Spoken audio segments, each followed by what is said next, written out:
Ladies and gentlemen, welcome back to another live stream episode of 52 Topics Francis Fiordolino. Frank Fiordolini. Francis Fiordolini. I apologize for the delay. I had to push the show back. Very sorry about that. I was wondering why my computer was lagging so much, and what do you know? I had to update it, and I was kind of getting nervous, but just in the nick of time, it stopped. So let's say hi to some people, and then we'll get to today's podcast. What is that thing up at the top there? What the hell is that thing? Not that. Where? By me? You see something up in the top left? What is that thing? Where I'm at? Nah, never mind. Never mind. Big Arms, what's going on, buddy? Donnie, what's going on? Marine Park, Brooklyn. I was in Marine Park yesterday filming for a Crime Spot. Check that out. It's already on my channel. We film, we edit, we upload in the same day. Oh, look at this. Francis Fiordolino. Donnie says he's a comedian. I never guard my privacy and always leave my doors open. That's good. That's good. That's good. Well, you never did bad. That's good. Sister, what's going on? Ranger Fan 11, what's going on, buddy? How are you? Good to see you. Lisa Pizzatola. The great Roro. Happy Monday to you, Roro. Great to see you. Codfather Cali, Easty Kid, BTF Phoenix. How you doing, Phoenix? The man, Matt. Lisa Lewicki. How you doing, Lisa? Good to see you. Lisa Lewicki. Wow. Oh, wow. Oh, wow. I don't know. I've never seen her here. I guess you know who she is, but glad to have you, Lisa. David Price. What's going on, Bo? Ridgewood girl. Omar. Rosie Mazika. Joey Frakes. What's good? Every Scott H, my man. Hit the like. Hit the like. That's right. Hit that like. Lisa says, hi, Frank. Hey, Lisa. How are you? Long time. Wow. That's long time ago. Friends. It's a throwback for you. My little sister at one time. Half Day of the Jackal. What's going on, buddy? Morning in Australia, Jensen. Good morning. Good to see you, buddy. Yes, his name is Yes, his name is Francis. Checking in the Marine Park show was great. Oh, thank you, buddy. Appreciate you. Back on my Crime Spot tip. Donnie, what's going on again? The comedian. All right. So we got a few things we're going to talk about today. We're going to get to some neighborhood stuff, some mob stuff that you guys like. We're going to be talking about a bunch of things. But I got to talking about Frank about something in particular I want to start the show off with. And the backdrop to this whole thing, Frank, has to do with this individual right here. And we're going to get into a little bit of a story as we do. We do talk about New York City, but we also talk about other things. And this is a bit pertinent to Frank's time incarcerated. So let's take a look at this guy right here, Frank. It's always these white guys with these glasses, right? I don't know. There's something about it. So this is Dustin Lee Honken, right? And my glasses off. Dustin Lee Honken, basically what he did, he shot and killed 5 people, 2 men who planned to testify against him, and a single working mother and their 10-year-old and 6-year-old daughter. It's just a horrible human being. On October of 2004, a jury in the U.S. District Court for the Northern District in Iowa found inmate Honken guilty of numerous offenses, including 5 counts of murder during the course of a continuing criminal enterprise. I guess he was he was selling stuff, right? So he was sentenced on 2005, and this is an individual who received the death penalty. Along with him is Angela Jane Johnson, this beauty right here. She was in on it with him, and these 2 people, I believe he was executed, and I believe she's still incarcerated, Frank. But there's an odd twist to how this whole thing, I guess, how these bodies got uncovered. Frank, why don't you go into that, and we'll talk about this character that you had the joy of spending time incarcerated with, Bobby. Yeah. So if you want to talk about Stockholm syndrome or somebody who was Stockholm syndromed out, it was definitely Bobby McNees. Bobby McNees is the guy who basically unfolds this case. Has nothing to do with this case, but comes across this woman because he picks up a case, but none other than Vicar Musso. He picks up a case with Vicar Musso in Atlanta. They become friends. He's like Vic's gopher in the pen, and while he's wearing a wire on Vic, he gets indicted in Iowa on a bank robbery and a heroin case, I believe. One or the other. Anyhow, he goes to Iowa That's where he's from.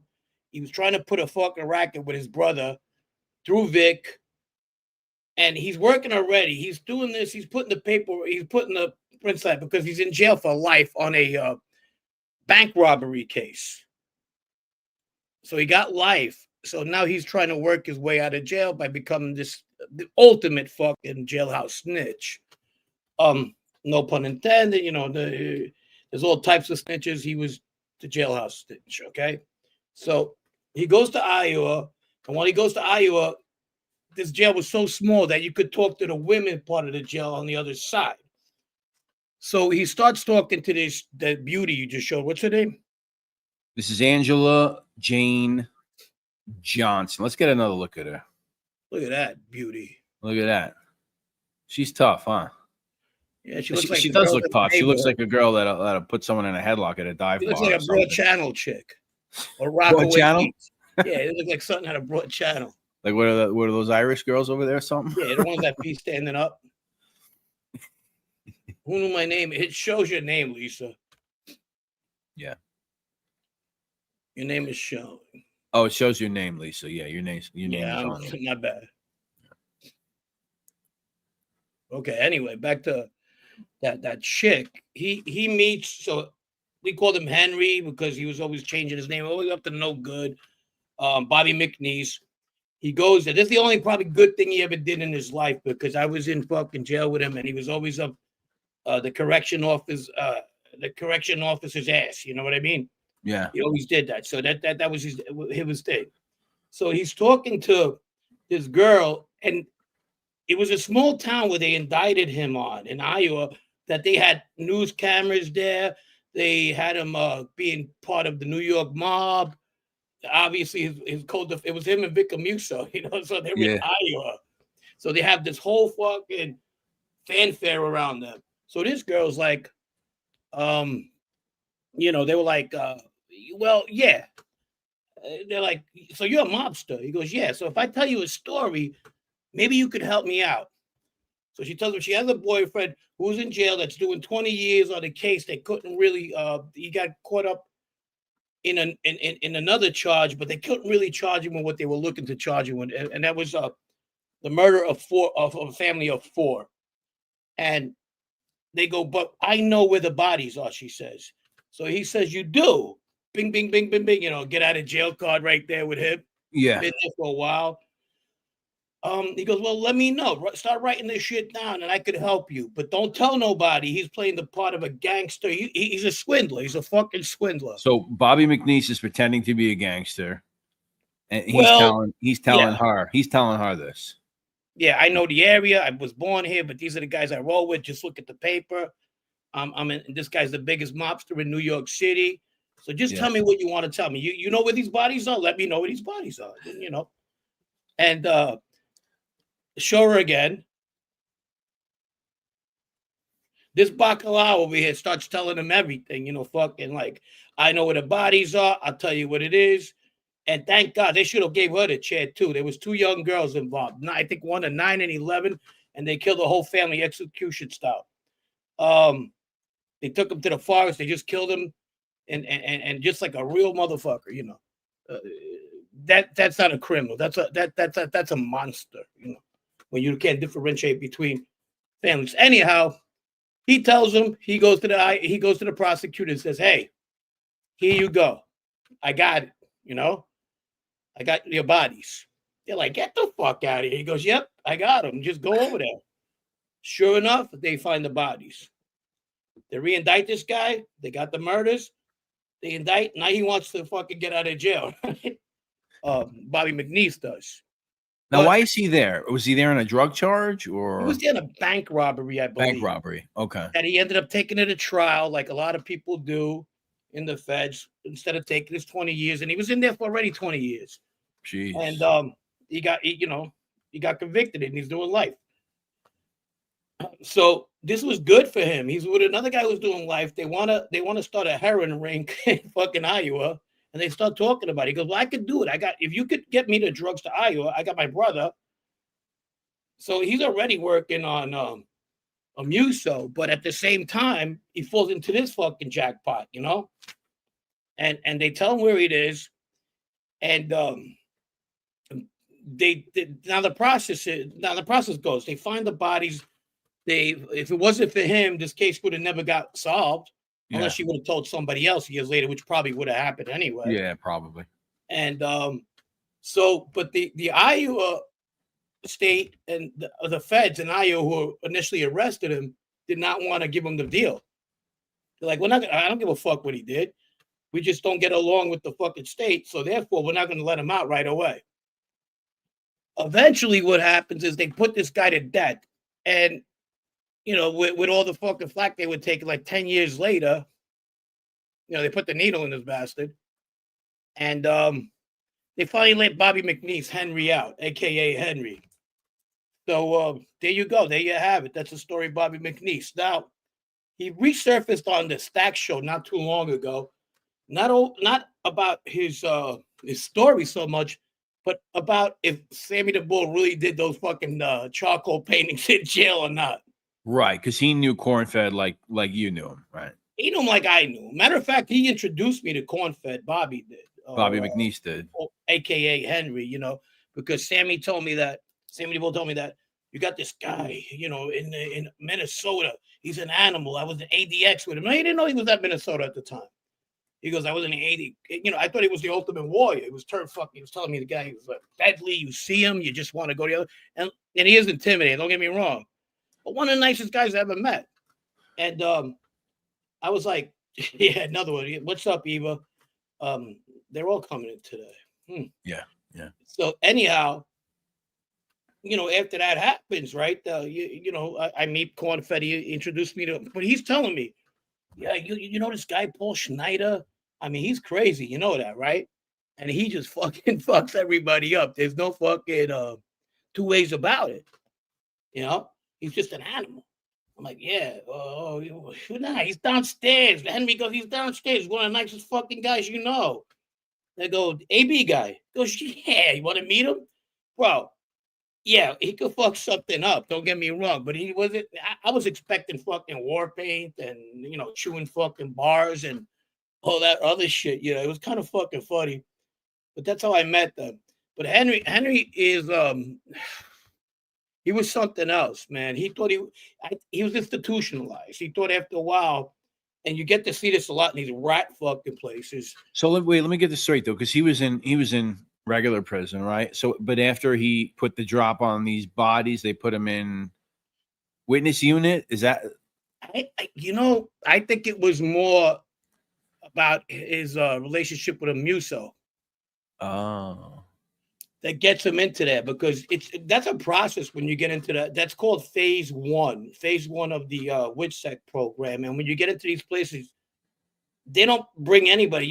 Everybody thinks that you just tell on somebody and you fucking get to go to the witness protection program. It's got to be, you got to fit certain criteria.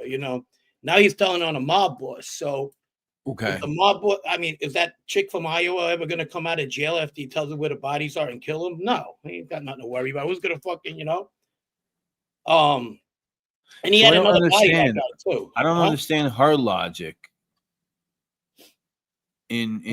Why wouldn't she just tell somebody herself? She was in jail. But I'm saying, why wouldn't she? She didn't want that, because they were investigating those bodies and they were coming close to where they might be, and she wanted to move them. That happens in the mob a lot, Oh, so she was saying that this guy was going to move the body. She was hoping that they were going to be able to move him. Yeah, because that's what mob guys do. You see, she had the. I got it. So he really fucking swindled this lady. Like he pulled a masterful fucking. Well, swindle. she deserved it. She's of course. What woman watches two little fucking girls get executed? Just a fucking sleaze bag. So yeah. I don't know why she didn't even get executed. A complete fucking sleaze bag, Right. Yeah, sister. She should have flipped early on. What were they giving her, sister? They would have given her life. Well, I guess. I mean, they gave her life anyway. I mean, even as a bargaining chip, that they were like, yeah, this is what we're gonna do. We're not gonna put a needle in your arm. Yeah. But now we know. So a lot of things get complicated. It's like when the guy Kohlberger tells his lawyer that I'll take a plea if they take the death penalty off the Exactly. table. How about if Right. they say no? Yeah. Oh, they know he did it. Now they know he did it. There's no two ways about it, you know? Yeah. Yeah. So that's how you go. What's up, Fish? My man Fish. He lives nearby. She looks like trailer trash for sure, Lisa. I mean, She looks like a dude, honestly. Yeah, she looks. she looks like she's from Rockaway. I mean, that one on the left is super rough, but the one on the right, I mean, I wouldn't think any. I mean, she just looks like a tough woman, like maybe, you know. But the one on the left, I mean, she looks fucking. Well, she looks you know what? like Those two she looks like bitches corn fed, actually, maybe over there. They told me that was corn fed. I'd believe it. She actually looks like the Ultimate Warrior. Who looks like I mean, you got to put war paint on her face. She might, you know, snap you in half. Yeah, she has a penis. Anyway, Matt. Hey, what's up, Matt? What's going on, Fish? Fucking crazy, bro. Yep. So, Bobby McNees. Yeah, as you said, he did surface on the Stack show, and I don't have anything with Stacks. I mean, I know he's got an opinion about we hold people it. like. Yeah, I don't mean to interrupt, but we got a guest here, Rob Who's here? G. Rob Jean. Wow, where you been, Rob Jean? I guess that means that Rob Jean number 2 is gonna pop up somewhere along the way. What's up, fellas? You hear me or not? What's going on, cuz? Yeah. What's up? Brooklyn. What's up, fellas? My No, man. it's That's just my man right there. Prick. What's going on, cuz? Live from the Belt Parkway. Can you hear me? I got to get one of those. I was trying to find one of those. I like when you listen to him on Gunsmoke show. He has his driver, the guy who's yeah, Mike the driver. Like the driver. Yeah, she looks. Hey, like Ro, what's up, baby? Ro in the house. How you doing, Ro? What's going on? Spit out the crystal, Jesus. Yeah, I mean, yeah, Bobby McNees, as I was saying, you know, honestly, Frank, I couldn't even find a picture of Bobby McNees. The only image that I could find of Bobby McNees is that he happened to end up on chatting with Stacks somehow, and I don't know how Stacks ended up hooking up with him, but good for him, you know. And as I was saying, you know, I didn't want to use the image because I know he has an opinion on guys like Frank, and I don't have a problem with the guy, but we'll plug him. If you guys want to see what Bobby McNees looks like, see what he has to say, you can go over to Chatting with Stacks and check that out. It's not the worth writing home about. Right. Yeah. Thank you. Shout out Donnie, $2. Thank you, Donnie. I hate moving bodies. Wow. You know, sorry. Yeah, Donnie, I'm sorry about that. She should have. That's why she didn't call you. Sorry, you got to go through that. Donnie didn't call. Donnie didn't get called. But back to McNeese, he was he'd have wars with Carlos later. Carlos later, huh? Yeah, who was the bigger rat between both of them? They would just fucking rat each other out for every little fucking thing. They were like two little bitches. That's what I hate about the fucking rat units. A lot of that shit came out, and they would just go at it with each other, bro.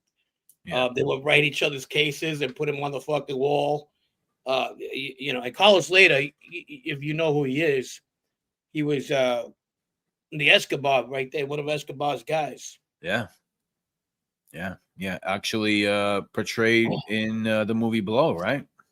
Yeah, the movie. If you watch the movie Blow, the guy who plays Diego is based on Carlos later.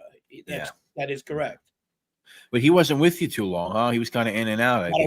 About a week, and then he left. He went to another location closer to his family. A big time sugar in his tank. Yeah, I heard that. No, it's true. It's true. You know, he liked skinny white guys. So is that right? He was smart too, huh? He spoke like beautiful 5 languages, daughter. right? He had a beautiful daughter who used to come visit him. I've never seen her, but they told me. I mean, really, really knockout. I know he's out. Did he really write a book, Carlos? I didn't know that. Just wrote a book, really? Does he just? You know, he got caught. When he got caught, he was on one of those coke parties. Yeah. With 40 underage boys. That's crazy. They were all fucked up, you know. Not that he was doing anything, but you know, who the fuck hangs out with a bunch of young kids, you know? Later must have. What's up, Southie? You said later must have hated Frank. I don't fit his criteria. I didn't get to meet him long, but you know, I was the type at that point of the game. I was like hi and goodbye with anybody, and if I liked somebody, what time is this sober? You know what time is it? I'll call you when it's over. Look, she's looking sexy. Who is that broad? Eva Fries. Eva Fries. She's from Germany. Not What bad. time's this Okay. over? I Well, don't know. email me, Eva Fries. 9 o'clock, maybe something like that. 9 o'clock, maybe. Yeah. Yeah. So Carlos Later, he spoke a few languages too. He's pretty educated, huh? Who's that? Carlos Later. Yeah, he was very educated. Big John Lennon fan, big fucking leftist, a lefty, but yet sold drugs. In all those countries he wanted to live in, they'd kill him for being who he was. Yeah. Typical Fidel Castro guy and all that stuff. But yeah, I mean, that's who he was, Very cool. Very, very huge drug dealer. I mean, very, very smart too. Brian Bow, what's up, Brian? What's up? Boost Mobile. I heard you say you lived across the street from Collegio Di Maria. Did you know his son? He'd be close to your age. Yeah. So his son would be probably. I remember his mom's name was Rosetta. Yeah, the kid was small when his dad got killed. So you figure his dad got killed around 77. No, it wasn't 77 because he was one of the people that went with my dad to the morgue when my brother passed away. Cologero was. So I'd have to say he's probably 8 years younger than me. So he'd probably be about 48 now. I haven't seen him in forever. Okay. Mom took her boy and she just fucking said, you're not going into that life. You're coming with me. Just took him out. Lived directly across the street on Himrod Street. Okay. All right. Yeah. So I know people. Dustin Lee Honken and Angela Jane Johnson. Let's get one Angela, more. the Mack truck. Let's give her a fucking. She might be my crumb bum of the week, but I already have a couple. So we'll talk about that later. I think we got to write to her. Maybe we'll do that. What were you thinking? Want to write to Angela? Maybe we should. That's what we should start doing on the show. I don't want to be. I don't want to share a pen. That we should start writing to people on the show. I just don't. I despise that. Too little fucking. Oh, of course. Yeah, that's fucking disgusting. Too little fucking. I wouldn't give it at a time. I want to die alone, miserable, and just like the piece of shit that she is. Yeah. Sick, very sick. Okay, so we got a few other things that we're going to talk about today. Sure. We're going to unpack some stuff. Hey, what about this one? John Gotti was not gay. But he is. John Gotti was not gay. Hi, Sammy. But I am. Yeah. All right, Sammy. But you say good segment. Jail letters. Yeah, there's a channel. And oddly, I don't remember the channel. I do subscribe. I forget the name. Oddly, this channel, like nobody watches it. It doesn't get that many views. I don't know why, but all this guy does is like write letters to prisoners, and they write them back. And he's got some big guys writing them back.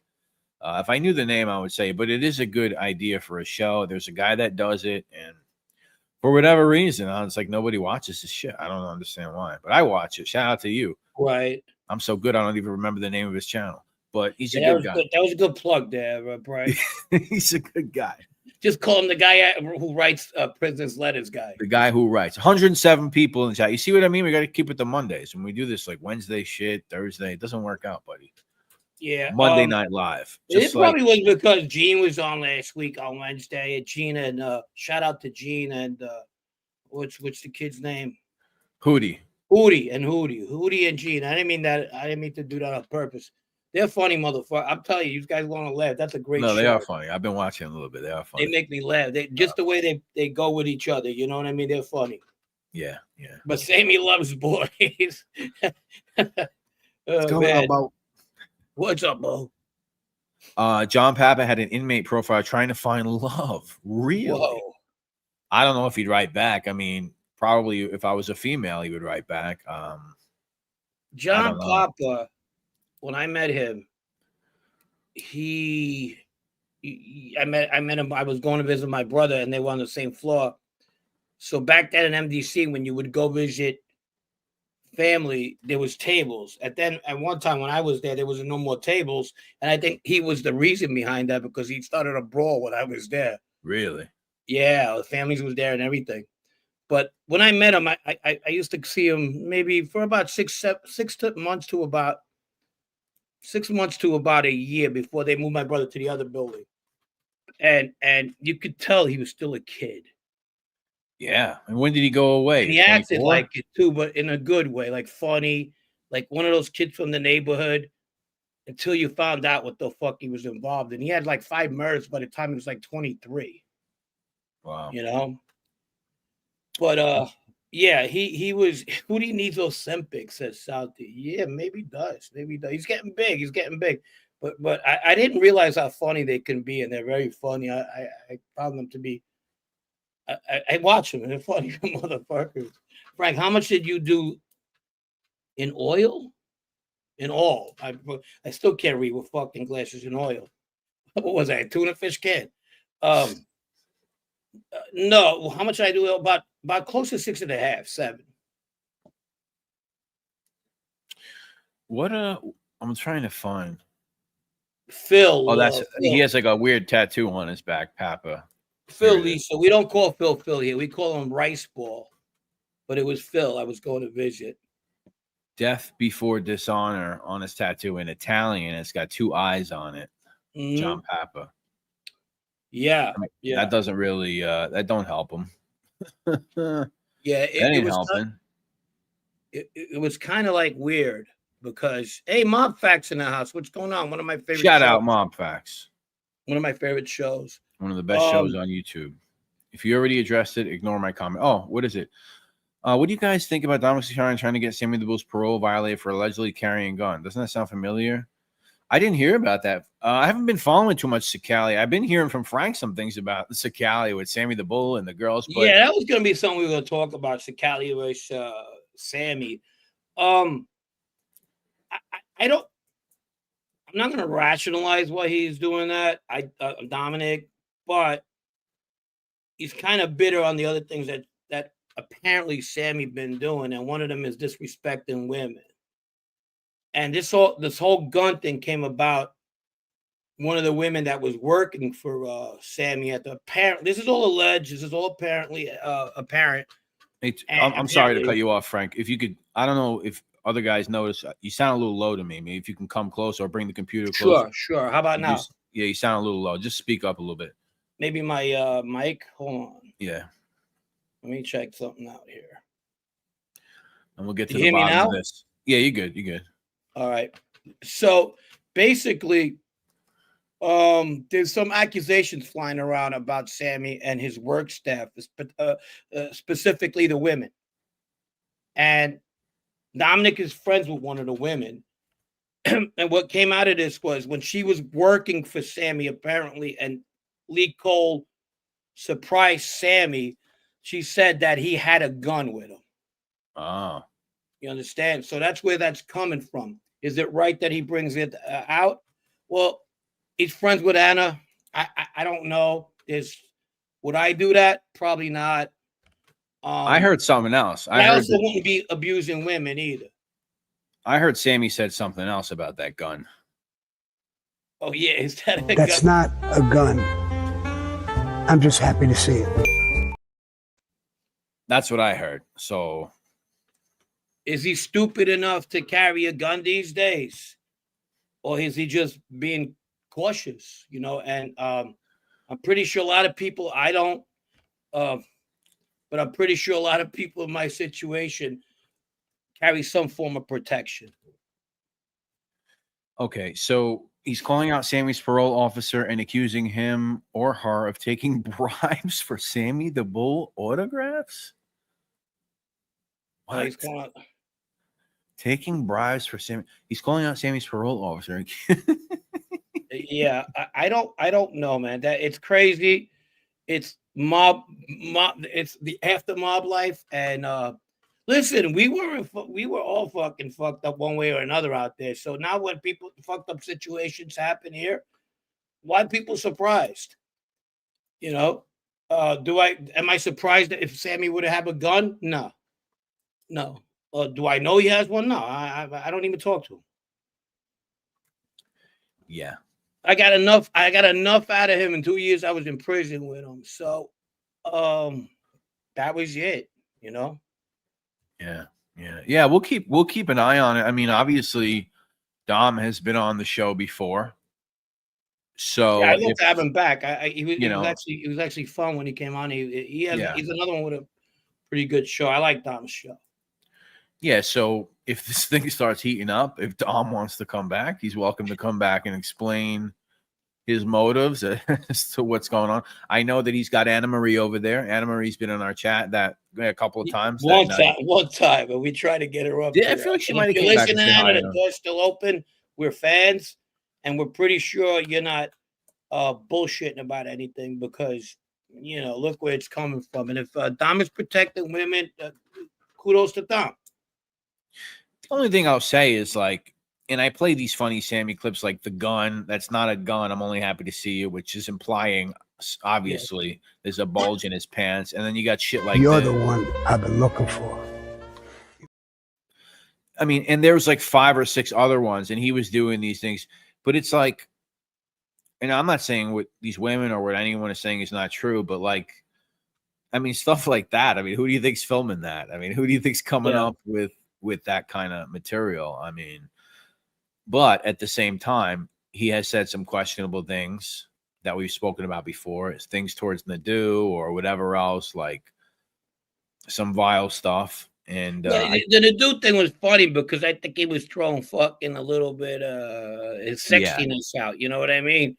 Right. He was like Fisheye and Anna while he was talking about fucking Nadu doing the business on his dick. Yeah. If anyone forgets, he told Jeff that he was gonna.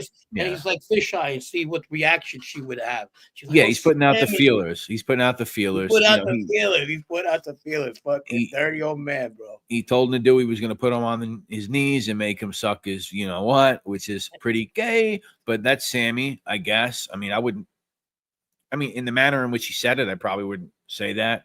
You know what's funny about that? Frank's conspiracy is that after he said it, he gave a little wink and a nod over to the ladies to see if they were interested to see if they were interested in what he had to say. Maybe just put it out into the world there that I have a dick, it's able to be sucked. Right, his mind went down like this. Oh, Sammy, when I would thought you'd never do that. You my vato, Sammy. Fucking all that shit, whatever. But it didn't go down like that. I think she had enough after a while, whatever the fuck he was doing. I kind of want to know because I'm just, I guess, curious and fucking, I guess, nosy like everybody else. Yeah. Everybody likes a train wreck, and Sammy's definitely conducted a couple of trains that fucking crashed in the past. Yeah. So, yeah. And that's one of the reasons, because I know you asked me to hit her up on Instagram or whatever. Maybe she would come on. But in the back of my mind, I kind of figured something was going on. There was probably a reason why she really wasn't actually visibly on Dom's show, and he wasn't having an interview with Arpas. Right. And I guess I was right. He's got something up his sleeve. He's fucking keeping it close to the hip with this girl, which is fine, I guess, if he's got something going on. DL says he's got an autographed picture of Sammy as a wedding gift. Oh, thank you, DL. Thank you, DL. Appreciate that, buddy. Appreciate that. I don't remember giving you my address, but maybe you got it from Sammy. Maybe Sammy gave you my address. I don't know. I remember one time I was coming out, and then you got to see this fucking psych. And he goes, hey, look, you get out and everything like that. Here's my number. Don't worry about it. Come visit my family after you get out. Like, yeah, okay, sounds good. And they asked me, that was one of the questions. They go, are you going to go hang out with anybody that you met in prison when you get out of jail? And I failed that question. It was fucking miserably. But I not that I failed it, but that's something that was talked about. Like, yeah, I'll go see you guys. You know what I mean? But I didn't have no intentions of seeing anybody I seen in fucking rat units, Yeah. So anyway, on that note, I did have his fucking number, and I was like, they're gonna fucking raid my room. I told them it wasn't true. And but they, I don't know what the fuck they're gonna do. So I took the number and threw it in the trash. Yeah. Sounds like Proctor is trying to. Oh, it was Proctor speaking about this? Is that what happened? Donnie has my address. Well, come over. We can have a party. Proctor's trying to outdo Bernstein in the mob soaper. Was Proctor speaking about this thing? Proctor, no, about what? About the whole Sigali Sammy thing? No, everybody's talking. Sicali's talking about. He's telling that he's telling people that, I'll get you. You know what I mean? Is this true? Mob Facts is coming with the heat tonight. What's going on, buddy? I never knew that James Proctor helped Dominic with his book. What? What's that? I never knew that James Proctor helped Dominic with his book. Oh, I didn't know. I didn't know. I didn't know that either. I Which didn't know one? The that Quiet Dom book? Quiet Dom Cirillo. Oh, Albanian youth. I like that. I like that. That's Frankie, you look like you went down on a polar bear with wax around your mouth. It's called White Wings. Yeah, polar bear, no less. One of my favorite animals. Ferocious. Dominic said that. Wow, I didn't know that. I had no idea. Yeah, Mom Facts, he did. I had, no. I Throw did not. away the keys. Very interesting. I had my little, I put a little comment on James the other day. I was a little bit confused. You know, James was talking about, he used the word rat when it comes to other people very lightly, or people going against their oaths. And I said, yeah, people do go against those. But why don't you start with the people that fucking, you know, you don't want to go against? Like, you mean like Junior? You don't want to hear that. You don't want to hear that. You know, you know, just because you're talking about somebody's in doo-doo, Sammy's in big doo-doo. I go, but you know, when you don't want to talk about certain things, and you say you're a journalist, then you're good at what you do. Let's not lie about that, James. And I consider James an acquaintance, a friend. I'm not trying to put him down, but you got to be fair. You got to be well-rounded too. You before you know you want to say something about somebody, make sure you speak the truth about everybody. And that's it. Right. Well, listen, when you're not, when you were never involved in that life, when you weren't a criminal, it's kind of hard to be taken seriously. And I think this goes for anyone when you put like a strong opinion out there about, you know, that life or the inner workings, or saying, oh, they don't go with the oath, or, you know, they did this, they did that. You know, people are always, obviously you're free to say whatever you want, but people are always going to look at that and judge it a certain way. You know, some people love it. Some people are not going to like it at all. Doesn't Dom have a book with Ed Scarborough from, I'm not sure. I know he had like a Lufthansa book that I ran into a while ago that I've never read. And then he's got that Quiet. Is it a Quiet Dom book, or is it just dedicated to Quiet Dom? I don't know. I'm not sure. But yeah, Dom's welcome back. I'd like to have Dom back on, maybe talk about it. Joanne Finan or Finan? Finian. I don't see an I there. Finan. Okay, what's up, Joanne? How are you? How you doing? Happy Jack McKenna. What's going on? Steve says journalist. Oh, brother. Yeah, I mean, you know, that term has lost a lot of meaning since YouTube. It's like anybody can be a journalist. I kind of feel that if you don't have a book, you've never been on one of these shows where you're up there as a professional in that field, let's say organized crime, be one, or an expert or organized crime expert or anything of that nature, you know. Yeah, I think that to be considered a journalist, you would have, I don't think you have to put out a book. I mean, you could do a documentary, you know. I think you would have had to have done journalistic type things. You would have had to have released new information out there that was never out there. You would have had to have brought out people and, you know, spoke to people that haven't been out there, that you're speaking to them for the first time. You're bringing them out there. To me, that's journalism, right? Yeah. But who knows? Maybe the term, you know, maybe it has lost some of its meaning. I don't know. I think a lot of it is lost, like a reporter, at least a researcher. You know, who's a good researcher? We have him on the chat. Mob Facts is a good researcher, and he provides a lot of I call it lost footage because I didn't even know it exists, and he brings a lot to the mob genre just for type of content he puts out. So thank you. Dedicated 10,000 hours to the craft. Interesting. Yeah, there's a lot of guys. Like this Wednesday, actually, we have a show with we were talking about the mobologist guys. Yeah. So what are we gonna have? Are you gonna talk about that? Yeah, we have Griffin, Eric. We're gonna have Angelo, and they all have specific kind of subjects they speak about. And we're gonna have, of course, James back, who's Yeah. So these are essentially the mob archaeologist guys, right? the mob archaeologist, and They're gonna come on the show. These guys are fucking really good. But you know what it is? They know everything about that certain area. You know what I mean? And then when you put them all together, you get the whole fucking scope. And Right. I had the pleasure of being on their show when they were around. Obviously, they weren't doing it for money, so most of them work and they have other lives. And the show went. I guess they just got tired. Life happens. You know what I mean? Well, So it's a lot. I mean, when they were doing the show, they were doing like these fucking long ass shows. I mean, it's a lot of shit. It's a lot of. Yeah. They were doing long shows, and it's a lot. Yeah, like you said, it's a lot. I was trying to explain to one of the guys today on a group chat. I said, "Look, man, just have fun out there." He goes, "Yeah, but I only know about this area. But this show ain't about that. This show's about having fun as well.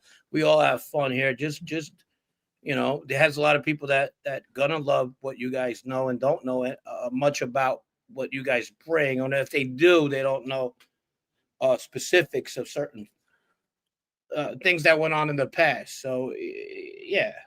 Right. Did you ever run to A-Light in the street back in the day? Yeah, in clubs. In nightclubs, I'd see him on the street.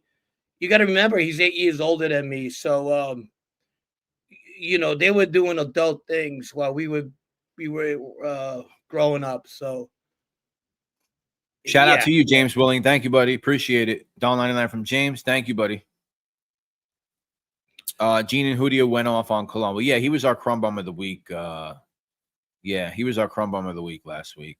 Check out Mob Facts if you haven't, obviously. What's up, William Brooklyn? Mickey Bats. I just got out of the shower. There he is. There he is. If the mob archaeologists had a Brett to keep things crisp, they'd be huge. So, thank you, Half Day of the Jackal. Appreciate it. Yeah, I mean, I'm just gonna. I mean, those guys. I'm not a Banana crime family expert. You know, I know what I know, but those guys are like so deep on it. So I'll probably just be like this. You know. They tell me about my family's my uncles what underwears they were wearing. I mean, just to make you understand, you know, I don't mean it that way, but they know a lot of shit. A lot of stuff I get from them. People think the government calls me and stuff. They don't. I don't talk to the government anymore. And when I did, it was about how you doing, what's going on, and boom. But what do we got here? Yeah. Yeah. Rock solid. What's up, buddy? Good to see you, man. As men, we age and we have our expiry dates when it comes to women. Sammy doesn't realize that he's past his. It's better to age with grace rather than a dirty old man. Yeah. Looks like a fucking prune. I agree. You know? I agree. Yeah. Did you know Froggy Galleon? No, I did not know Froggy. That I ever had a no-show job. I wanted one, but my uncle insisted I had to work, so I didn't want to go. No-show job? Is that what you're answering? Yeah, he goes, well, you have to work. I go, well, my friends book and clock out and go to the beach. They go, well, you're not going to be doing that. I said, okay, then I don't want a no-show job. Dan Tundis, thank you, buddy. $5 from Dan Tundis. Love the channel. Keep up the great work. Thank you, Dan. Appreciate it. We're going to release... we have a lot to work on. Let's put it that way. Yeah, we got a lot of stuff, especially on a Ridgewood edition. But we wanted to talk about a lot of stuff that was going. When I was on the streets, there was a lot of clubs and coffee shops that were open. Yo, Frank A. School will be out soon. He wants his spot. James Willing. You mean Anthony? I call him Anthony. This Ace thing came about while I think I was in jail, and then came out. I always knew him as Anthony Aiello. Yeah, unfortunately, I hope if he wants it, I guess he can get it, but I hope he gets out of that life too, because they I mean, you got to be out of your fucking mind to want to come back to freaking this kind of life out there. But if that's what they want, get it. You know, I can't. Yeah. It's weird. Did you ever meet Randy Pizzolo? No. He shot somebody right near, not too far from me, actually. I don't remember him at all. I mean, which shows you let me tell you, which shows you, listen, once again, when you put your opinion out there about people and you're not in that life, you didn't know people, but let me tell you, where he shot somebody, I mean, it shows you how much of a fucking Dumbo that guy must have been. Let's put it that way. Yep. James, Rod thank was you my for the godfather. $1.99. I appreciate it. We appreciate it. Matter of fact, thank you guys. We're at Pasta Patate. Thank My you, man, Pasta Patate. What's good, buddy? $9.99 from Pasta Patate. What's going on, buddy? Pasta Good to with see you. potatoes. Thanks. We got 3,000. We hit 3,000. Yeah, we did hit 3,000. We did hit 3,000. Thank you. 3,000 subscribers. I thought by now we probably have more, but you know what? We probably have the ones we want. I think a lot of people that they come on our show, the views show it. You know what I mean? For 3,000 people, we're getting so many views. View per subscriber. I think we're in a good place.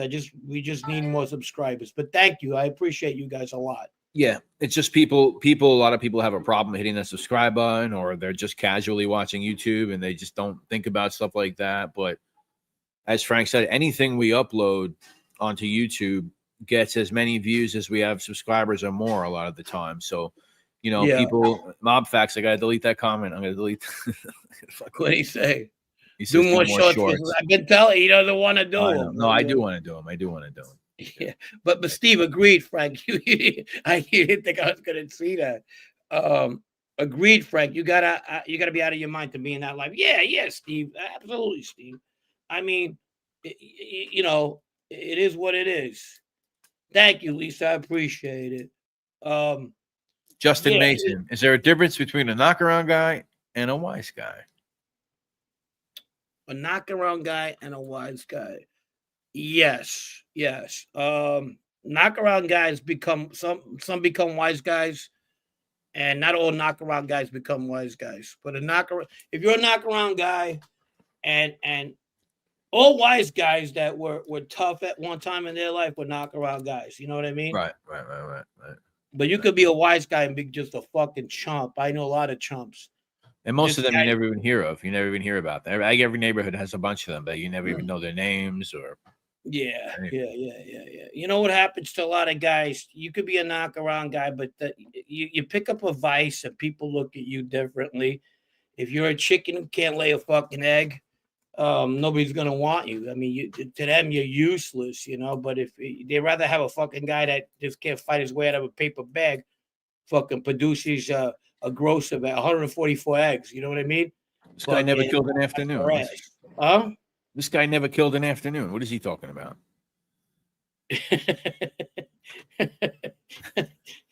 Who is that from?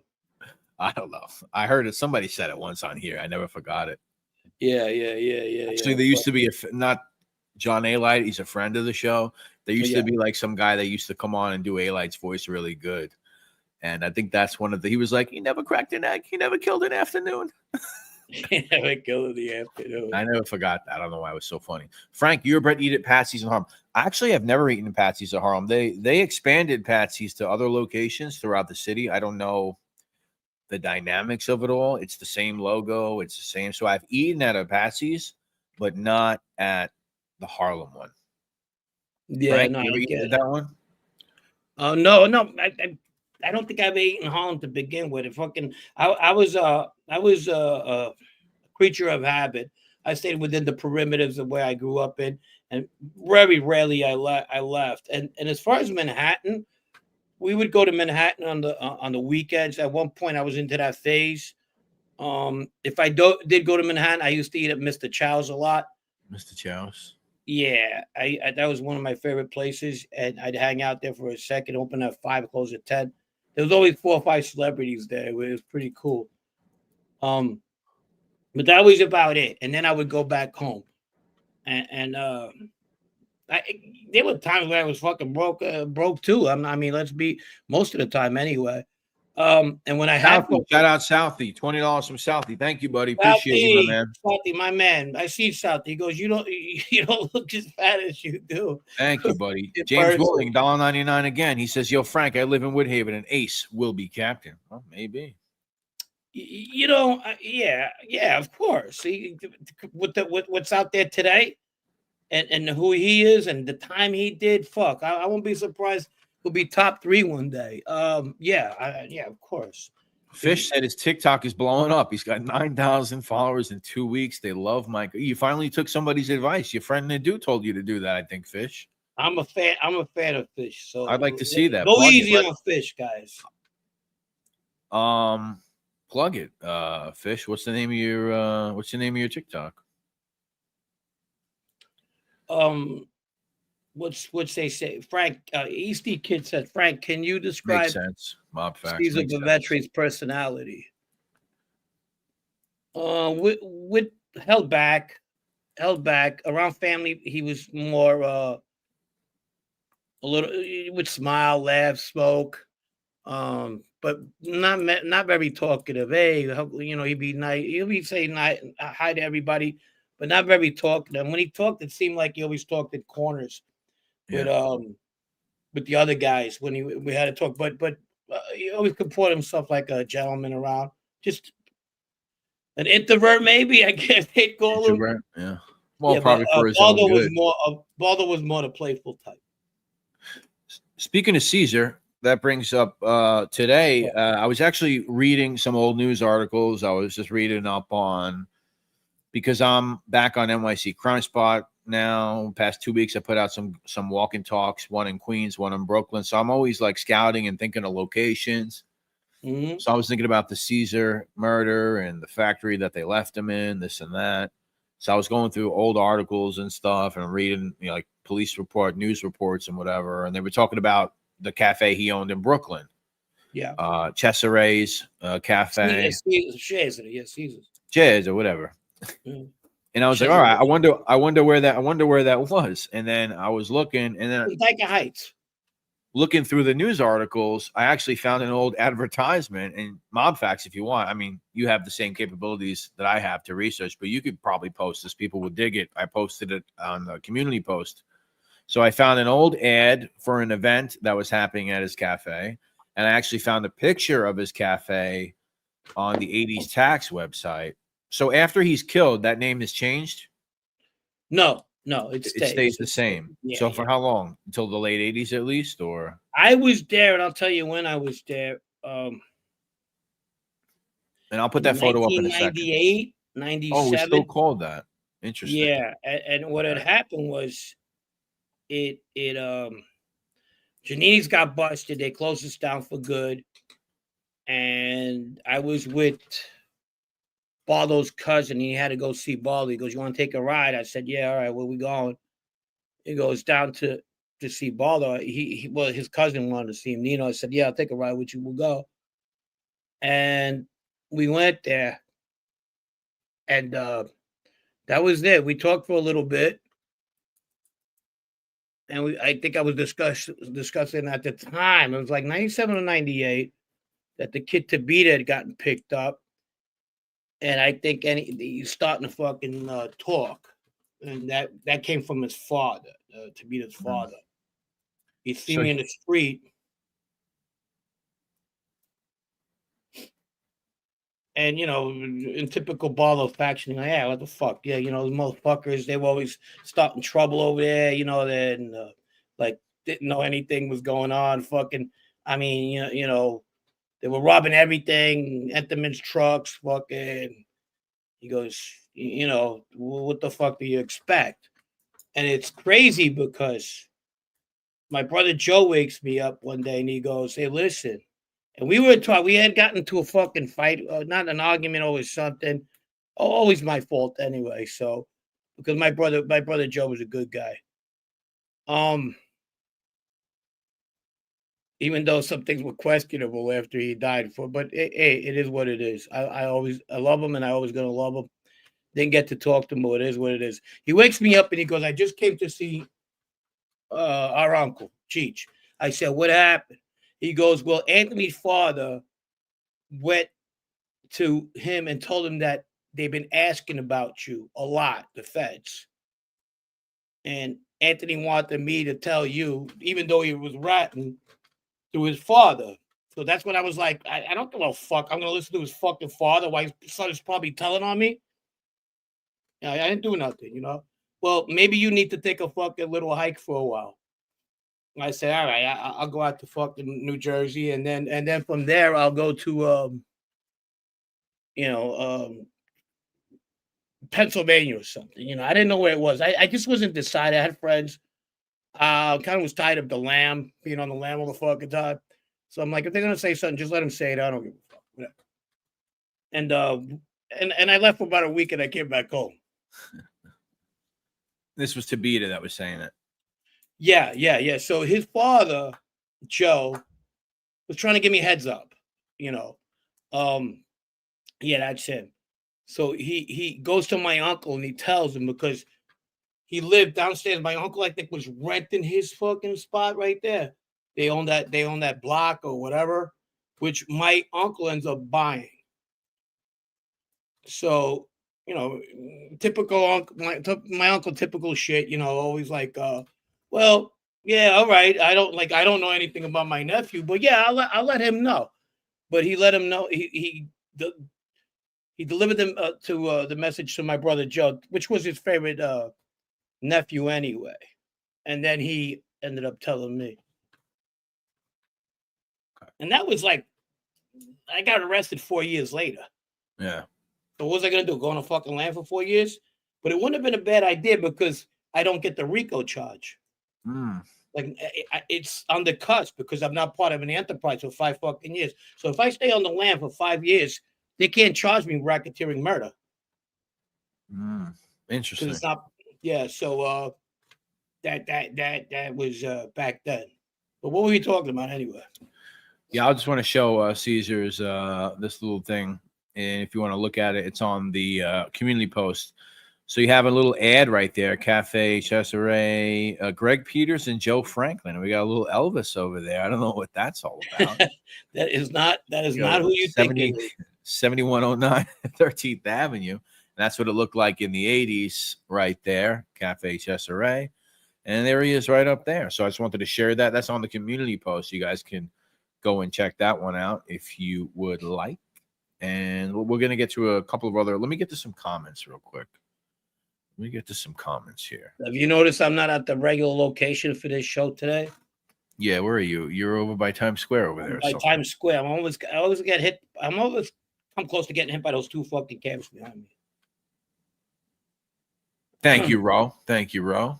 Yeah, that place was that place. So basically, Barlow inherited that place, and he would put people to run it. He would, and yeah, he kept the name. That was his buddy. He wasn't gonna let. He kept it.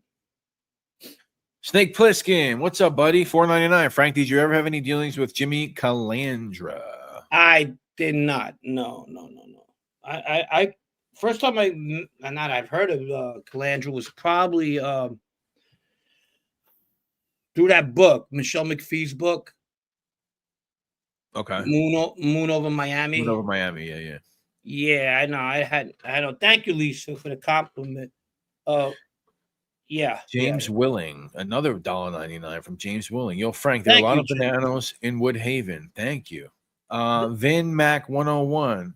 Who give ya fuck about shit from years ago? Fuck, you're hurting. Who cares about old shit?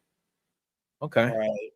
Okay. I heard Rayo's is not all that great. I've never been there, Philly Bob. Have you been to Rayo's? No. You bringing back my uncle one time. He goes to me, hey, he got word that I had an in on Mr. Chow's, and that wasn't. I don't know if it's harder.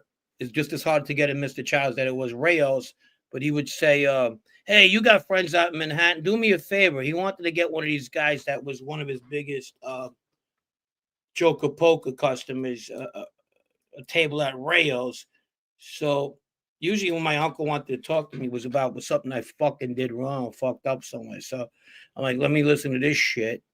I go in his office. His office was real small. It's like 2 seats and a desk, and it was him on the other side, And I could tell in his demeanor right away when he was mad or something. But he was like, sit down. Like, okay, this ain't about me. I go, what's wrong? He goes, you know anybody at Rayo's? I said, no. I go, you're the fucking gangster. I'm saying to myself, go talk to one of your friends. But in his mind is, if I talk to one of my friends for a favor, then they're gonna want one for me. You know what I mean? So, you I'll just piss on all the time, you know. So, but my friends are different. So I said, no, but I have this place. If you want to send them to Mr. Charles, I'll get them in. No problem. They say whatever the fuck they want. They have a good time. He goes, I'm not talking about that place, though. I said, what do you want me to do? You know, you get celebrities. It's small. The food is great. And whatever, you know. But he wasn't happy. He goes, well, you see what you could do. I said, all right. One ear out the other. But there's my Rayo story.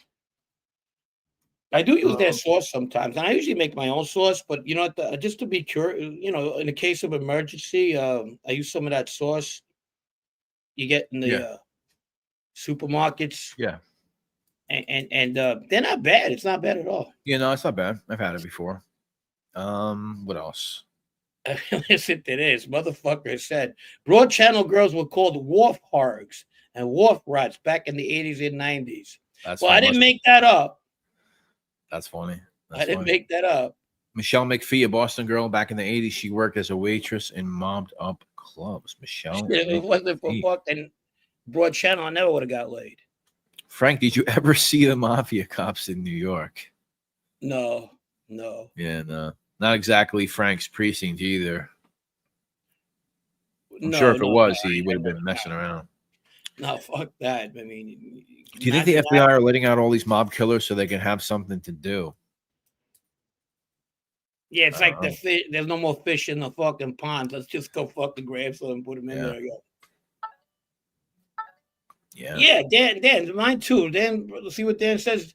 That's my emergency sauce. Yeah, Absolutely. yeah, that's a good emergency sauce. I use Vincent's in an emergency too. Vincent's sauce. But at the markets by me, they have a lot of local sauces I buy, like from Long Island or whatever. Like they're local, and those are usually pretty good. They don't have like some of them don't have like infinity shelf life, like a fucking Prego or some shit. Frank, did you what did it say? Did you, Paul and Vito, have any consistent rackets like low sharking or gamble where you no, we didn't. We were in wrong. You just mentioned three people, three different families. So I was involved with Vito Grimaldi. Paul was involved with at one time or the other with the Sicilian Gambinos, and Vito was involved with the Columbos. So not really. The only thing we'd have in common is we're hanging out in the corner. We fucking went to rob something. You know, that's where this whole thing comes about. You know, everybody had their own rabbi, but nobody listened to them. So they did whatever the fuck they wanted to do. And that's I didn't listen to my uncle. They did for the most part. I'm pretty sure fucking Vito wasn't listening to what was his name? Fucking Jeff Catalano, Patsy, not and Paul didn't listen to nobody. Yeah. So yeah, there you go. Anything. We were broke. If it I think I told the story already. I was on the lam. They were robbing banks. I come back. Yeah. And they're all in jail. And me and Vito are out. And Vito goes, you never did anything with them? Not thinking back. I imagine I would have said, yeah. He would have been like, what the fuck are you doing out then? You know? Yeah. So I said no, because I wasn't around during the like between 93 and 94. I think 15 banks were robbed. Yes. I think one of them they robbed the same bank twice. So that was the big one, yeah. Which was Westminster, whatever the fuck its name is, or something. Right. So when I was on, so I'm on the lam on my case, and I come back, and when I see them, I see most of the guys on in Giannini's at the coffee shop. I'm coming. I haven't seen them in about a year. Paul acts like I scored a touchdown. So he comes running, you know, he goes, hey, they're all fucking happy and shit. And there we go. We were back to doing what we were doing. I think after I came out of the lam, a month later, I burnt down a pizza place. You know? Do you think you would have been up for those bank robberies? That your kind of thing? Yeah. If I fucking either that or go fucking tell my uncle that I fucked up again, and they're gonna come up to him and I gotta get embarrassed by him for fucking That was the worst thing. I'm not blaming my uncle for nothing. He wanted the best out of me. I said that before. I'm not gonna throw stones. I'll let other people do that one day. Yeah, I bet. But no, man. Yeah, I used to get so.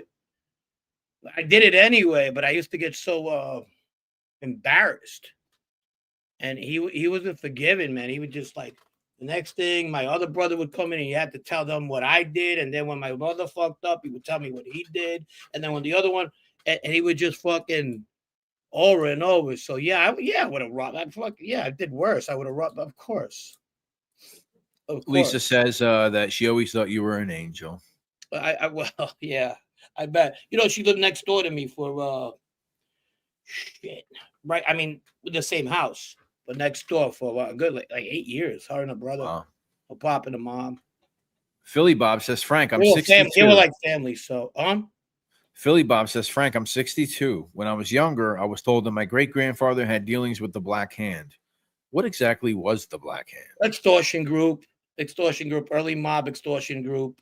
They would go to stores and want their tribute money, and that's what it was. Kidnapping, stuff that you didn't see in the mob after a lot. Like kidnapping you're not allowed to do in the mob. People, that's a taboo. Getting involved with young women, young girls. Rather, my bad. That's another one. At one time, it was dealing with guns. Dealing guns was a no-no too. And drugs, of course, but we know where that went. So the Black Hand was typically everything. They did whatever they did, People say, what brings, what makes the five families a thing? It was because from 1924 to 31, you had fascism growing in Italy, and there was this fucking guy that was just tearing ass in Sicily. His name was General Claudio Mori, I'm pretty sure. And by 31, 29, 30, like that, the mob was dead. You got the exiles. You see how they sent the Venezuelans over, or the Cubans in the 80s? Yeah. The Italians were sending the mob to the United States. So this thing been going around in the United States for a long. And 1931 enters the Cosa Nostra and the five families. And there you go.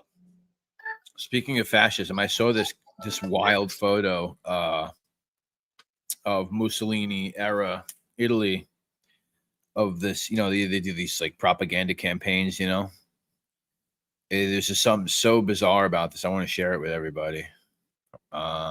Check this out. It's just so creepy. It almost seems like it's not like a real photo. Right. Go ahead. I'm going to bring it up. Somebody's asking. Look at this thing. What the fuck is that? That was the headquarters of Mussolini's Italian Fascist Party in 1934. Wow, that's his face on the side of the thing, and it just says yes, yes, yes, yes, yes. Yeah, that's intimidating, ain't it? That's creepy, right? Yeah. Look at that shit. For sure. Yeah, that's bugged out.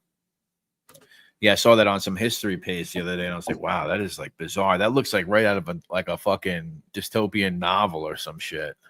Yeah, they were tough on the mob, but everybody, when they need something, they go to certain people and they don't give a fuck if they need it to be done. It's about you. So he hires American mobsters to take out a fucking leftist reporter. Tesker, I think his last name was, in New York. So even though he's trying to get rid of him, he like Vito Genovese. I was going to say, didn't Genovese go over there and do some business over there? What was he doing? I think that was the deal. That's something we could talk with the mobologists. Yeah. That's a good, because they know what the fucking homeboy was wearing that day. You know what I mean? Yeah. Yeah, very 1984, Justin. It was a really bizarre photo. Yeah, intimidating, as Frank would say. Yeah, very intimidating. The black shirts were intimidated. No pun intended. Mussolini could have been a WWF wrestler like the Iron Sheik. Yeah. Sorry, I'm late. I was at a local gaming club. Hey, what are you doing? What are you doing, Gaslight? Are you a knockaround guy? Who you at a with? local gaming club. Interesting. What were you playing over there, Gaslight? Let us know. Let us know. No, I like Looks like like you get Jim all these Carrey in the fucking- mask. That's funny. Yeah, I did. You get all these guys like fucking who love mob shit, and they ask their friends who probably like two nerds, you know, they get together, and they'll be like, "Well, yeah, but who's he with?" You ever hear them say that? You know, you usually don't get that from guys in that life. They don't. They what the fuck do you care who's with? You know, if you don't know, you don't know. Right. Don't ask me. It becomes a question when something happens, like somebody fucking acts out somewhere, and they go, "Well, Good Frank, you froze for a second. oh, I did." Yeah, you look like Mussolini on that fucking wall for a second. Like this? You're like, Yeah, for Carlo Tesco was allegedly pulled off by Lilo Galante for That's Vito right. Genovese. that's right. Yeah, okay. That's what they say, huh? Yeah, Brett, is that coffee with caramel in it? No, there's no caramel in it. No, Caramello. it's just some Bustelo. Just a little too hard on the half and half. Yeah, unique mastiffs. Exactly. You hear that? Is he a friend of ours or a friend of mine? You know the cliches they use for movies all the fucking time, and it's always the same people doing them. Do I make you laugh like a clown? Shut the fuck up. I heard that so many times. Is he a You know what I friend mean? or is he a friend of yours or Or a friend of ours. You know, I never used to hear that term until a that friend movie came of out. Then ours, people yeah. started doing it. Yeah. You know, Keep freezing, Frank. What do you got? You got Rob Jean service over there? I don't know. I'm still freezing. I think it's you that's freezing. I'm good.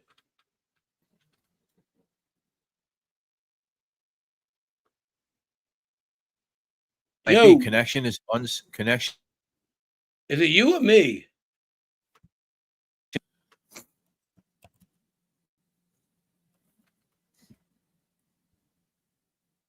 So I'm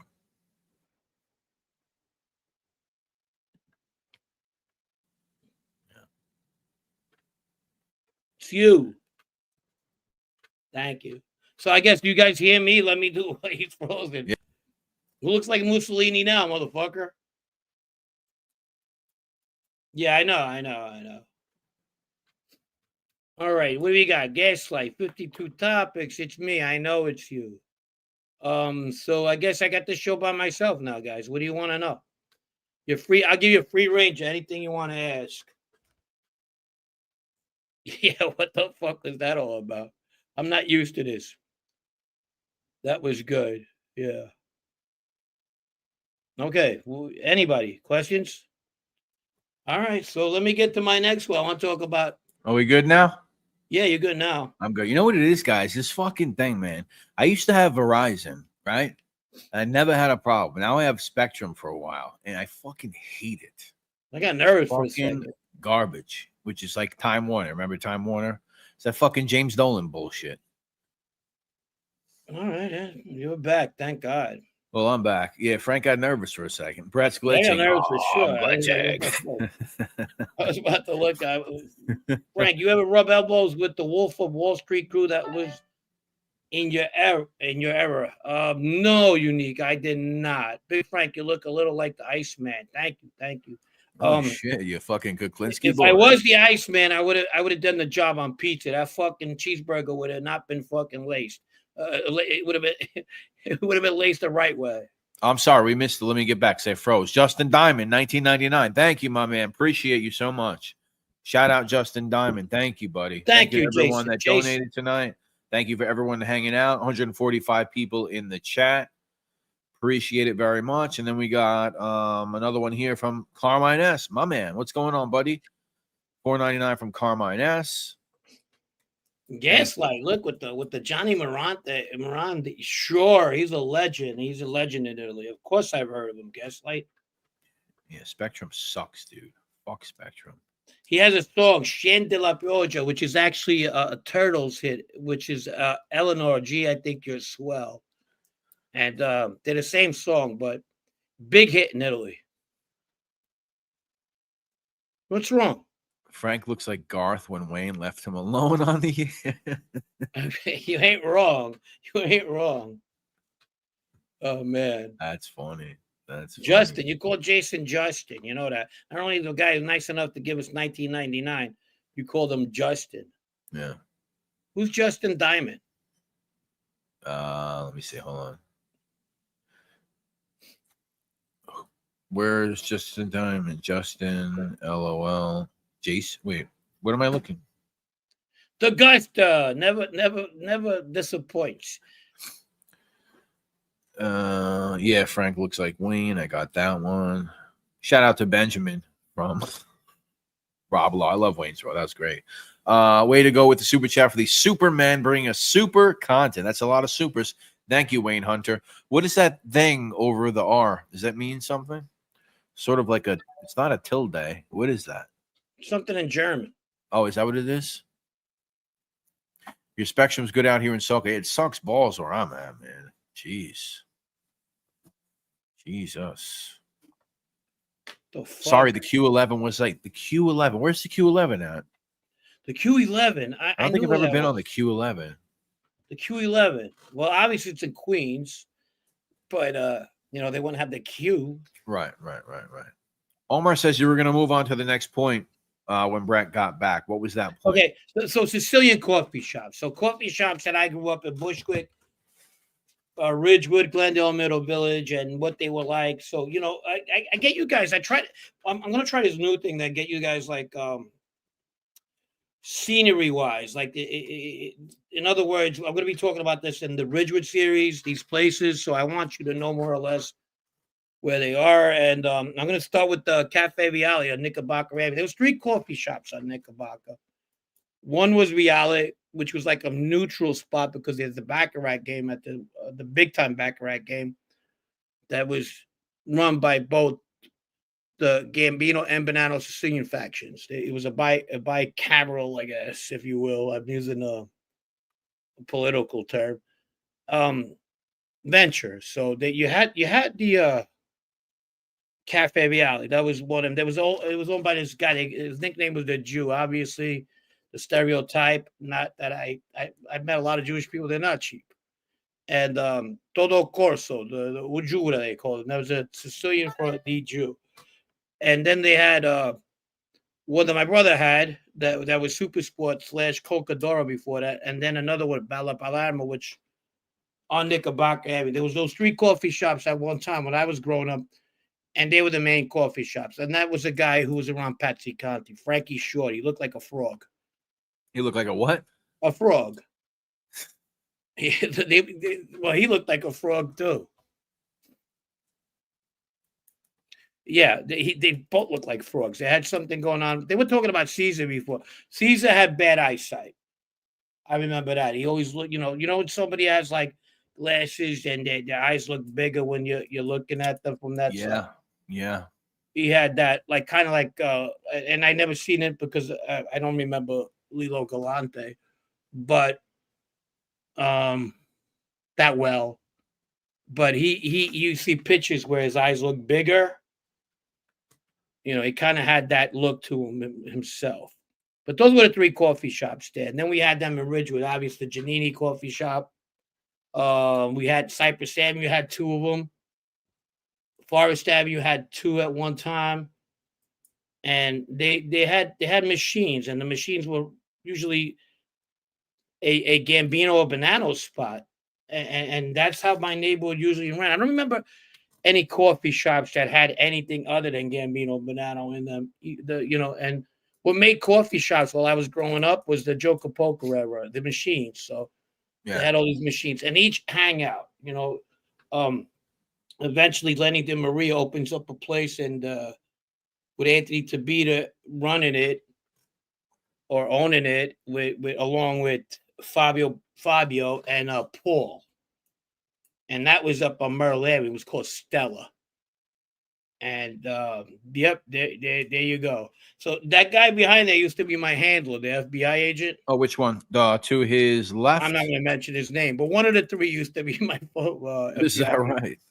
Yeah. Really? And Yes. that's when is that? That's 99, I think, this photo. Yeah, he arrested me. You talk about people and I like the feds. He was really a nice guy. He was really straightforward with me. And I guess that's what happens when you flip, whatever. But I found him to be genuine, the guy, the Fed. But I didn't see that. That was weird. I just seen that picture. He was a really nice, and probably still is. I don't know. I haven't been in touch with him in years. Yeah, yeah. You mentioned a name to me in one of our uploads. I was watching a documentary the other day, and I started looking into Mitra Hermosi. Yeah, Did Mitra, she prosecute? Was she She was prosecuted on your case? Yes, she was one of the prosecutors. So is Greg Andres. He was the head prosecutor. Really young too, huh? At the time, she was.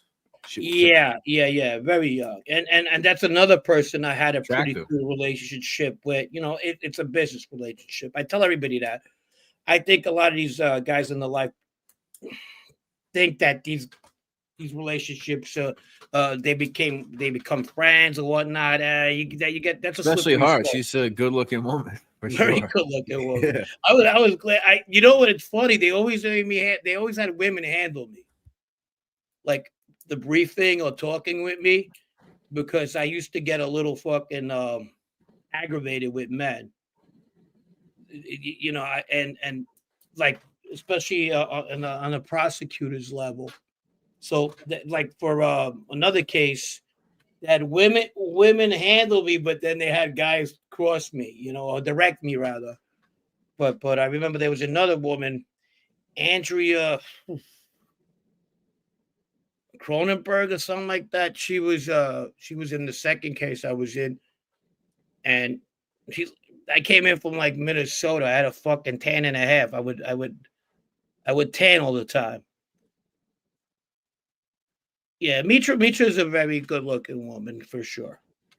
Yeah, because I saw her in a documentary. And a very nice woman. Real soft spoken. Yeah. You kind of want to guess your second question yourself and go, well, yeah, that's her right there. You second I saw her in a question. documentary from 2011, and I was like, wow, this woman looks really young. And she was like, I was like, wow, she's done a lot. I kind of meet her in 2003, I think. 2003. Wow. Even before that. Wow. Yeah. So 2004 rather. And yeah, that's she was very nice. Very, very a real nice woman. A real nice woman. Yeah. Yeah, she seems pretty chill. She was I think she was the head prosecutor on the mob case, the mob cops. She was one of them, I believe. Yeah. She was one of the prosecutors with that, and yeah, some of the Lucchese stuff, I'm pretty sure, and probably obviously a bunch of stuff. Yeah, I saw her in a documentary a few times. Yeah. Yeah, we talk karma. Yeah, when I talk about related, the mafia was connected. At one point, Sergio Mattarella, his father, had very strong connections. Some even argued that he was the father, Bernardo, was a made member of the Sicilian Cosa Nostra. However, his mother, Sergio's mother, was a Buccellato. So his mother was related to James one way or the other. And James might even be related to Sergio. I don't, but if he's related to the mother, most possible. But they killed that family alliance a long time ago. They try to stay clear of that. Proletarians going, Brett crushing hard on the DA. Yeah, no, I saw her in a documentary, and I thought she was like a journalist for a second. They were like prosecutor. I was like, what? Yeah, she worked. Not even because she's attractive with her. She looked so young. I was like, wow, she's like, yeah. Really good person, and they had a strong team. The Bonanno team that went after Messina was a really strong team. If you talk about a team you want to put together government wise, they did a really good job. I know people think that because so many guys flipped, they really didn't do their job. That's not true. To get them to flip, they did a lot of paperwork, especially forensic paperwork, especially in getting Cantarella to flip. And then the guy who pinned Cantarella was actually extorting in a kind of way. So they did a lot of work, you know. For that, one of the guys that's there that is Jeffrey Salad. He was in that team. Jeffrey Salad was one of the guys that helped go after the Boston Marathon guys. He was on that team that went after them. So they had a good team. They did.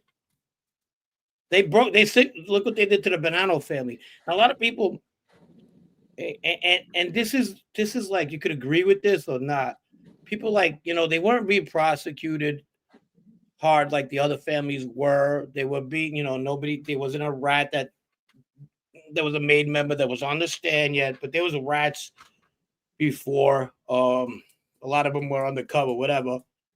But they were like, well, why were they that strong? No, you know, a lot of other stuff was going on with other families, and it took really almost nothing to topple the Bonanno family. It was quick. It was real quick. So from like 2002 to 2005, I believe, there was like good 15, 16 made guys that flipped. Yeah, unbelievable, right? I mean, high ranking too, you know, and last that, you know, and still after that, but to that point. Having seen some photos of Gianni Morandi and Elaine Delane, I'd say Baldo looked pretty close to both of those highly successful guys, at least in Baldo's early years. He looked, facial expression and stuff, a younger look. He looks a lot like Fabio Grasso, the soccer player, played on the national team. That's who I always thought he looked like. Not Johnny Morandi, just too soft for that. He was like, and as he got older, he looked harder. Frank, do you know Ernie Amato? I was away with him in Canada. I think he was part of the Pizza Connection out of Montreal. No. Never heard of Ernie Amato, no. They say in Brooklyn, guys are flipping for parking tickets now. Yeah. They got this new shit where they put a fucking, I don't know what it is. Maybe Carmine's. Maybe you actually, I don't know if you're not in New York City, but where you're close enough.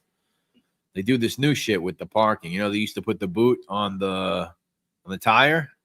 Mm-hmm. Now they have window boots. Right. Window. I don't even know what is it. It's like a suction thing they put on the window. It's like a big fucking thing they drop on the fucking window. I don't even know what it is. Carmine says you shocked me when you said Tony Miro was a rat. That was I didn't make it up. That was the kite that was out there.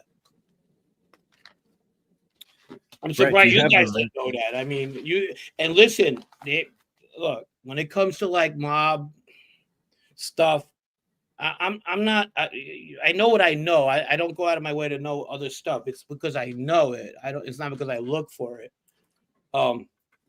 Good sources, you know what I mean? I'm not trying to get anything. I'm not labeling the guy. I didn't even know the guy, you know. Brett, do you have a Mets apple in front of your house? No, I don't. That was not my house. That was not my house. You know, Frank, if you watched my Marine Park episode yesterday, somebody has the Mets home run hat with a big apple, a big inflatable on their front lawn. So I started out the video with the still, you know, like not a still, but, you know, an image of, you know, of the house. No, that wasn't my house, DL. Sorry. That's pretty good. That's good stuff. That's good stuff. But yeah, 3,000 subscribers. So keep on coming. I think in October will be a year that we're here. We're not going nowhere. I mean, I have fun doing this. We still have to work, and that's fine. But we have fun. Am I correct? Yes, sir. Of course. We always have fun. 151 people tonight. Thank you all for hanging out. Who's this? Demented Don. He says, fish got Obama teeth. You can't get away from that. The guys will go after each other. What is that? Like the Obama phones? Similar, I guess. You go Santina. That's funny. Oh, is that who that is? Santini? Yeah. Hey, what's up, Ryan Brown? What's up, man? Welcome. What's up, buddy? Doing well. Welcome. Thank you, Roro. Only another 97,000 to get that silver button. Yeah. What's up? Yeah, not anything, not going anywhere. Get us a couple of Snickers bars. Yeah. Yeah, it is what it is. It is what it is. He shines shoes. He'd have his shoes looking like fucking mirrors. Salute, Tommy. Proletarian scumbag. Frank, Messino elevated a lot of earners. Would a leadership of street guys have held up better? Yeah, you spoke about that. He's making a lot of money guys, right? Over money guys, yeah. Money guys, even today, I think money guys, they got a number. You know, when you got all that fucking money and you're going to get in trouble for stuff, you know, that gets elevated just because you're a part of an organization. These guys, they're not jailers. They can't do jail time like that, you know. Everybody has a number. That's what it comes down to, you know. And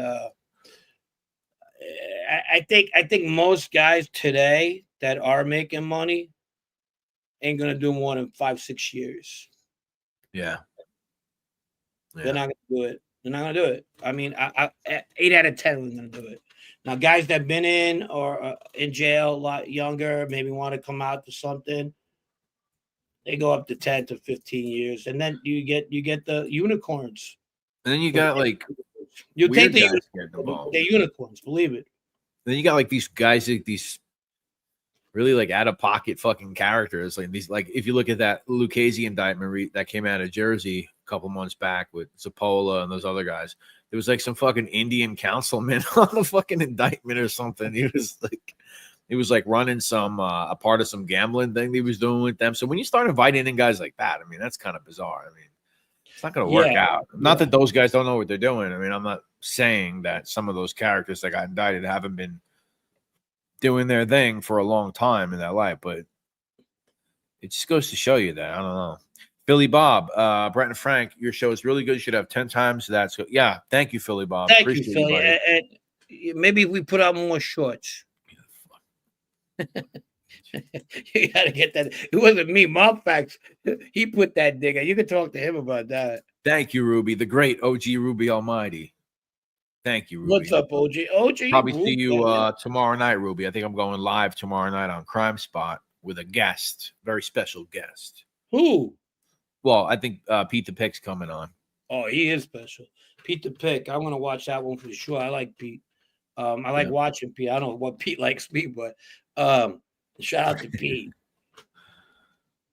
I don't know. I mean, I wouldn't. He doesn't really. He don't politic. He don't. Yeah, we don't really speak about this stuff unless it's people that he knows. Well, he hates Sammy the Bull. I know that. Who fucking? You know what? I mean, you comparing me to Sammy the Bull? No. He hates Sammy the Bull. He doesn't like Sammy. Man, that guy fought with everybody. I mean, he'd fight. He'd have fucking one-liners, always saying something fucking derogatory and disrespectful. Yeah. And then he used to wonder why he used to eat alone. I would say he hates Sammy the Bull and he hates Anthony Gaspipe Casso, or as he calls him, Anthony Crackpipe Casso. That's what he would call Anthony. Ryan Brown's a friend of the show. He wants to ask 2 questions. I'm sorry to interrupt. But yeah, sure. As an aside. Yeah, man. Please do ask. Let me just get the guess, Erica. As an aside, was I the worst guest on your show? No, I don't know. No. I'd probably rather not answer that, but no, you're not. Yeah, because it's going to start fucking you guys simultaneously, you guys on the chat. Who was the worst guest we had on this show? Who was the worst guest? They're all going to come up with the fucking same thing. Crime Spot, you ever in Woodhaven? Not really. You know, my uncle used to live on Woodhaven near Park Lane South, like a block up from Park Lane. But other than that, no, I don't really get around to Woodhaven much. Well, we have a lot of different. I thought it was unanimous here, but we got. Of course, we look on the people we thought were the worst. Ryan, ask whatever you want.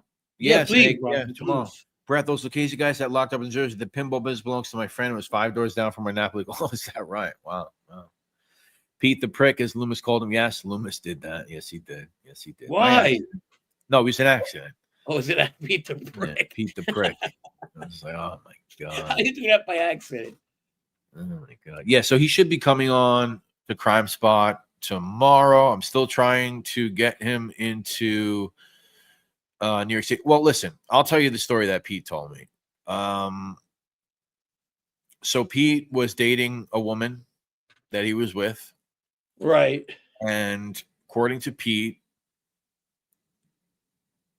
this woman, I don't know, started messing around maybe with Anthony Castro a little bit, and apparently they were smoking crack, and it became somewhat of a thing. And Pete says, because Pete was friends with all those guys, Lastarino, he was around all those guys. And according to Pete, he was in a bar. he said to Anthony, listen, this girl, really close to this and that. Please do me a favor, whatever. So that was a story that Pete told me. So according to Pete the Pick, he was a crackhead. I don't know. Listen, I know there was like wise guys that would hook up with really young girls. When I mean young, I mean their 20s. And they were like in their 60s or 70s. But these girls were like fucking a step above fucking lot lizards. Uh-huh. And then sometimes I'd catch them all fucking doing the fucking Harlem. Yeah, like that. You know what I mean? They'd be doing the fucking like the twitches and shit. I'm like, what the fuck is going on here? Fuck, I was like, there was one guy, and God rest his soul, and the guy who from Grandview, who he knows what I'm talking about, he fell in love with a fucking crackhead, and he was fucking in love, boy. You couldn't tell him shit. She was grabbing people's penises by the bar. That's my girl. You had to be careful. He was made, right? And he had like this Hawaiian shirt with his comb over. Fucking. Are you talking about the guy that sued the Donnie? No. He when it came to girls, I know Nikki had Santora. Class. Yeah, Nikki had class. He had a class type of girl. Okay. Woman, and you got to remember he had 3 daughters too, so he was careful. But back to fucking Sally. There you go. I just said his name, Sally. He was. I mean, one day he came out of the fucking bathroom. She came out of the back. He was unzipping his shit, right? Fucking doing the Harlem fucking, what is that? The Harlem Shake. He looked like he was gonna have a heart attack. I go, what the fuck? You better be careful. Because that motherfucker over there at the Casablanca restaurant, he's gonna come over here and fucking like take your head out. Jesus Christ. Ryan Brown, Frank, did you know Joey Caves, Tommy McLaughlin, or Carmine Gargano? The McLaughlin kid, I ran into through Dino.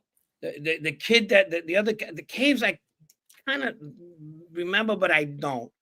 I remember the kid who got killed, Greaves. There was a Jewish kid that he hung out with, Pinsky. He was great with cars. Of course, both Sebi and Little Dino, and the kid Frankie who passed away in that clique. Now, the kid you're talking about, Karma, he's the guy that Caves killed, because I read about that. He hit him with a sledgehammer at a fucking over almost nothing, and the mom was looking for this kid, and they finally found where he was buried. But yeah, so no, I didn't know them like that, and I didn't know the kid who died at all. Frank, how is George Conti, Joseph Pola out after 9 bodies each? It was different. You see, didn't they all plea out to the same thing? They did a bunch of guys. They all got this. I think it was like 94, right? They all got the same sentence. I think like a bunch. They got great. They got great deals, and that's what happened back then. And you had 4 bodies, you were getting 22 years tops, either 1 or 2 or 3. But that changed around the 90s era.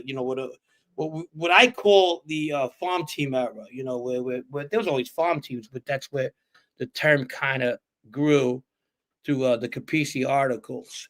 But before that, these guys were like an actual farm team before the farm teams.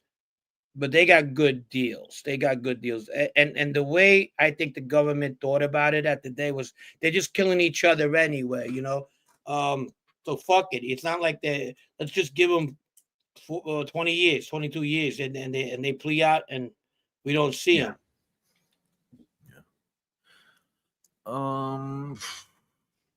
Yeah, DeGust, I don't talk about that other guy, but world-class lowlife. Let's put it that way. Who's that? Way. This piece of shit. I don't even know. Oh, okay. Hey guys, hope all is well with the family. Frank, as well as you, Crime Spot. My guy was right about your show and channel is awesome. You should have way more of a following. Salute to you, King James. Thank you, Appreciate you, buddy. Appreciate you. Thank you. Just let me. Thank you so much. Your Pete impression. I got a fucking show. Your Pete impression is hilarious. Yeah, well, I went over there. I talked to Anthony Castro, and basically I told him, that fucking mutt. I don't want you doing crack, with that girl. I like her a lot, so maybe back off a little bit, maybe find somebody else, Is that good, DL? You fucking crumb bomb? That was good. Who was Staten Island Nino? $10. Thank you, my man. Staten Island Nino in the house. Thank you, buddy. Thank you, Staten Island Nino. Appreciate you, buddy. Somebody's asked who was the most miserable guy. Eastie Kid. I like Eastie Kid. He rock solid. He says we're the Summerall and Madden of the genre. Thank you. I like that. Thank you, rock solid. I appreciate you also a lot.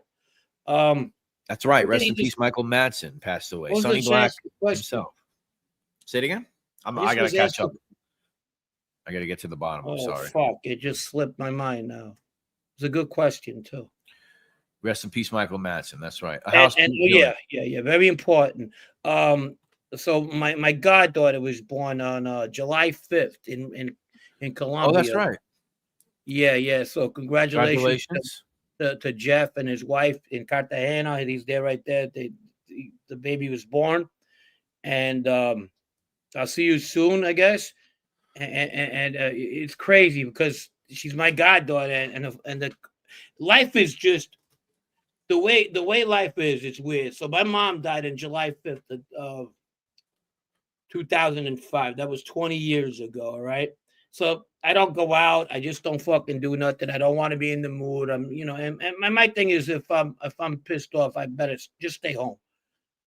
So I get this beautiful fucking picture on July 5th of this beautiful little baby, 8.5 pounds. Big. Oh, that's big. That's like close to fucking 380 and 6'3". So. Wow. Yeah. So it was really emotional. And it kind of killed the vibe. And July 5th is not. I'm always gonna love my mom, but it's a beautiful thing. So congratulations. I got something to look forward to. And July 5th ain't gonna be sad for me no more. Congratulations to you. And to your friends. Well, where are they at, you said? In Cartagena? In Cartagena right now. That's what she's from. She's Colombian, he's American, and they had the baby there. It was a little tough what's going on in the world, getting them over here so he could have the baby here. But, hey, congratulations nonetheless. He's going to be a great dad. He's his first kid. Frank, the most miserable guy you met on the street? That's a great question. There's a few. I mean, as far as like made guys, I'll start with the Banana family guys. I'm gonna go with Vinny Asaro was one of them. Vinny Asaro, yeah. Bardo, when he came out of jail, he started becoming a little he was different. But I started clinging to him later on. I think later on in the 90s, like mid 90s. But he was different. Who else? The Banana in the Gambino family. Oh, there was a John Bino guy. He was terrible. He was a bouncer and then he became made. But he was a bouncer at fucking Choices, place in Woodhaven Boulevard. I never had anything to do, but I seen him slap fucking Joe Gambino one time. He go, you know what? Talking to him, he just slapped the fuck out of him. He was just a miserable fucking guy. Part of that 101st crew attitude, grew up in that area, and but then he got made, and then he became such a nice guy. So there you go. He was one that there's a lot. I'm just trying to put some together. A lot of people don't like Alley Boy Persico. Uh-huh. I got along with Alley Boy Persico. They think he was miserable, like always moody, and that's a guy who needs to come out, man. I think he's in there and fucking all that fucking that stuff they got him was what do you call that when you have the evidence, Circumstantial shit, Yeah. But yeah. But a lot of people didn't like him either. I'm trying to think who else. There's a lot, but for the most part, I got along with most people. DL says it's Sammy the Bull, by far. There you go. By far. It's not even fucking close. He was annoying in the witch sec units. Imagine him on the streets when he still had that fucking power. Oh, I could imagine what fucking of an asshole he was. John Gotti was not gay. No, but you were. I never heard of him being gay. It just sounds good because it pisses him off if he's watching, but that's just what people want to hear. DL says it's kind of weird that Joe Pistone goes on Rogan and Michael Madsen dies in the same way. Yeah, DL might have been one of them Illuminati blood sacrifices, huh? What do you think? You thought Madsen was going to do the fucking Just dance kidding. Just kidding. Frank Gasper, 18th Avenue. Gasper, 18th. Are you talking about the old man? With Baldo, I can imagine losing his cousin and seeing the autopsy photos from the FBI, coupled with a brief stint in jail, despite arguing that he technically should have been acquitted. Pretty bad. You're talking about Caesar? They weren't cousins. They called themselves cousins, but they weren't related. What kind of autopsy for? I mean, What is it gonna show? Cut up in pieces and stuff and covered in glue. I mean, that's not fun. Spartan Creed. I'm trying to tell him this could be you. Did you ever go to O'Neill's in Maspeth on 65th Street? Any stories? Did you ever go to Rose's Pizza with the upside down Sicilian slices? Of course. Yes to both those. Yeah, of course. I had a friend of mine that played for the Yankees that always used to go hang out there, even when he played on the Yankees. We grew up together. I still keep in touch with his sister through Facebook, but yeah. So I used to go over there. He used to bring Derek Jeter around and whatnot, and all the other players. That's what team he played on, the '98 team. Nice. And I used to go to. They had a horse room, and the steaks were really good. They were really, really good. And the upside down Sicilian, I love that, man. If you know anybody who could send them to me any way you want, let me know. Baldo and Caesar were related. Their mothers were first cousins. I didn't know that. I didn't know that. So, yeah, that's news to me, Lisa. But yeah, I'm not debating it either. You know lineages better than I do. I always thought that was just they called each other cousins. Tatone, what's up, buddy? I don't know if I said hi to you tonight. What's going on, man? I think we got to bring Lisa on the Mob Archaeologist episode. I told you I don't go looking for shit, but I don't remember them. Be better than those guys. I know they were like brothers. You didn't see one without the other at one time. That I remember. DeGusta says, Frank, what made you hate Sammy so much recently? I thought you guys talked since he was out. You never talked to him since he got out there. No, right? No. Well, I don't think you hate him. I sent him a message like, "Hey, glad you're out, whatever." But then he said, "Man," I was like, "Good." He didn't invite you for coffee? No, he said he didn't know me. I never heard of him. The name sounds familiar. Say it again. Say it again. Frank. No, I never heard. Yeah, of he him. Can't say names either. I never heard of that guy, but maybe I'll check it out if I have time. Brett and Frank, have a great night. Have a great night, Ryan Brown. Good to see you, buddy. Have a great night. Thank you, James Willing. Appreciate it. Yeah, I never heard. I mean, and I knew his cousin Nino really well. We were close at one time. That's Baldo's cousin. And I don't know how they're related, but they're related. And Nino never brought up being related to, maybe it was the other side of the family, Caesar.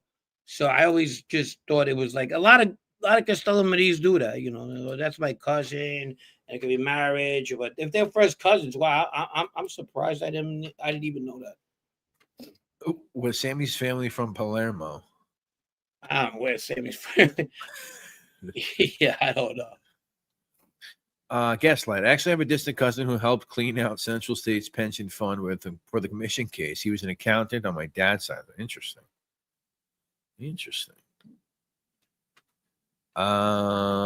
Frank, don't go over coffee with Sammy. He will make you pay, then double pay.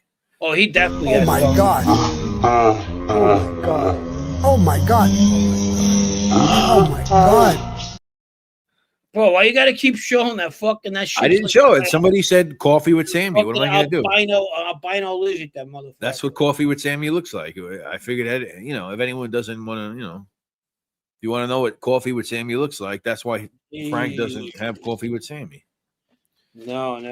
What we got here? We got that's fucking gross. That was a little guy. God damn. And he's saying like, well, there you go. I gotta give that to Sicilian, man. He said, Cali, look at this one. What's that?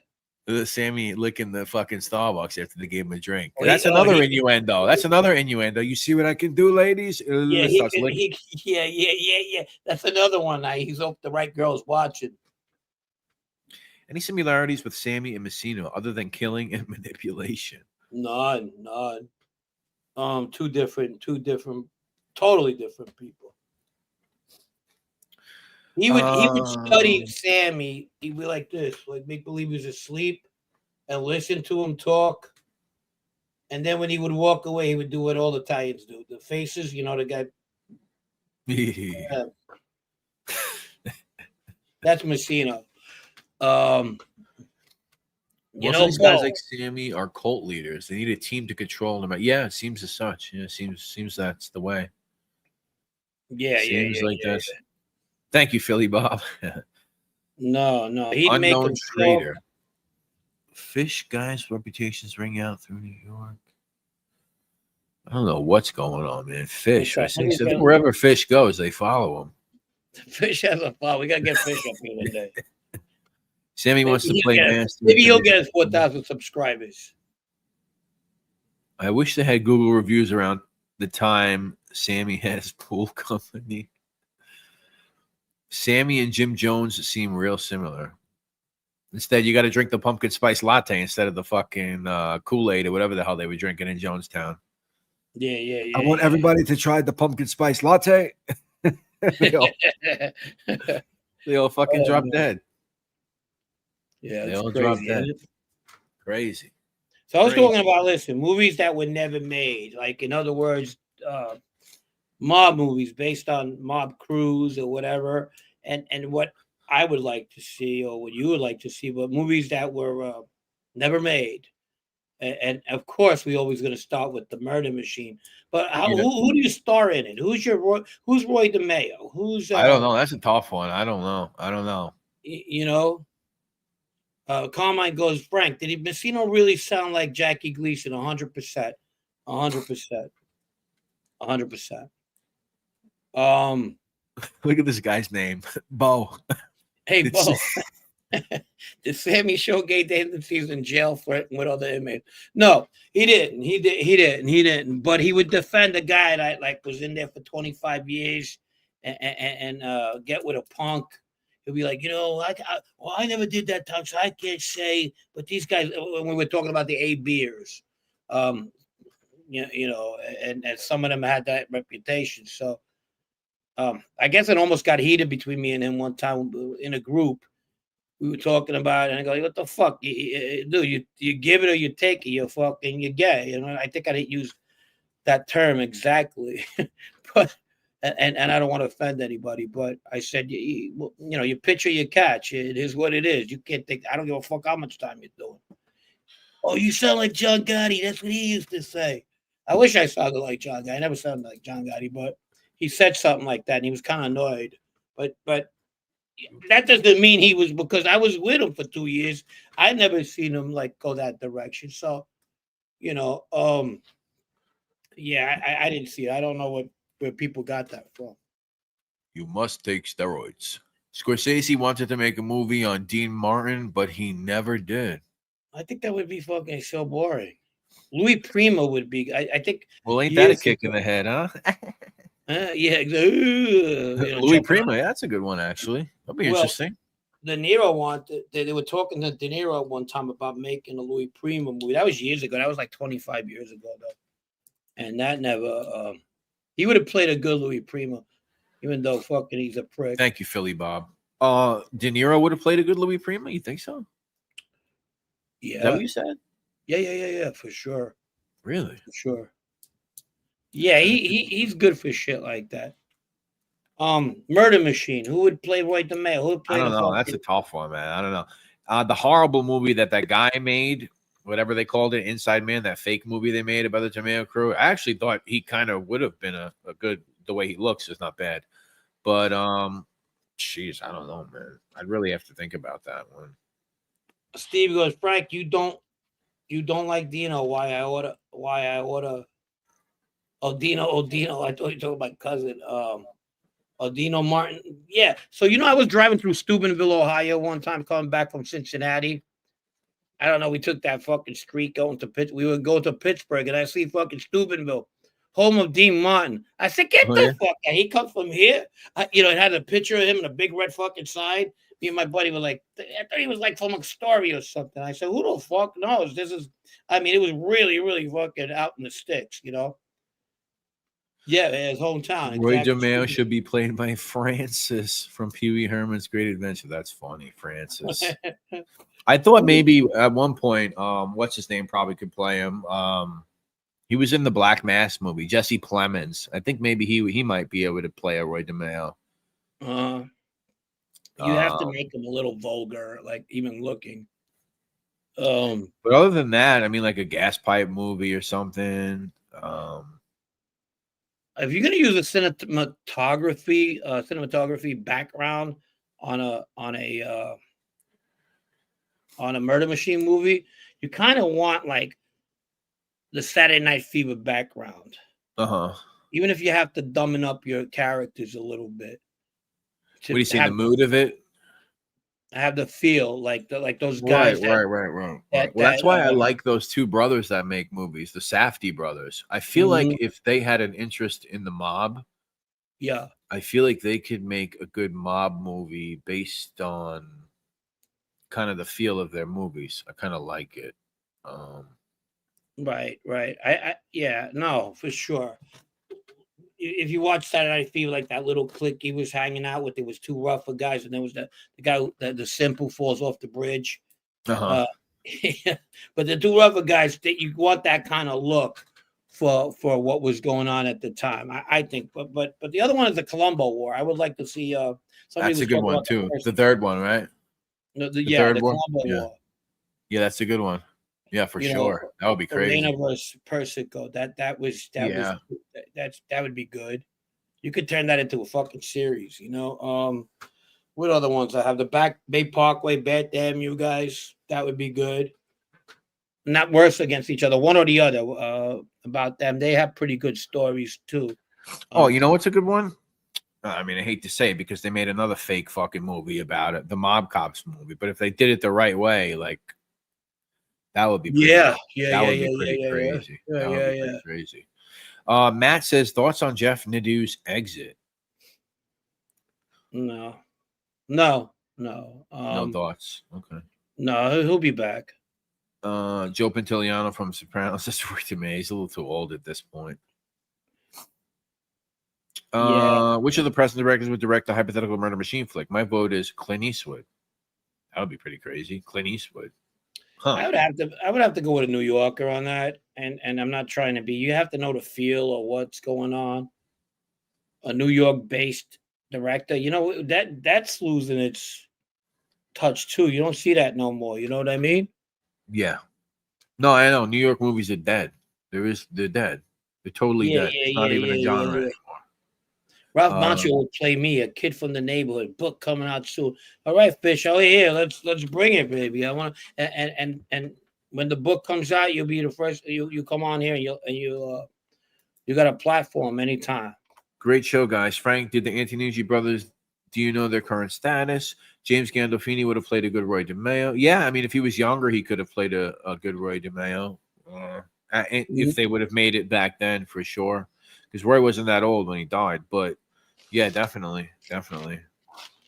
No, I don't know the status of the Antonucci brothers. I don't ask, and I don't have that kind of knowledge. You know, I don't ask about people like to the point that if they, you know, they're gonna be why ask? You know what I mean? It's like not active. I don't know if they're active. I don't know if they're not.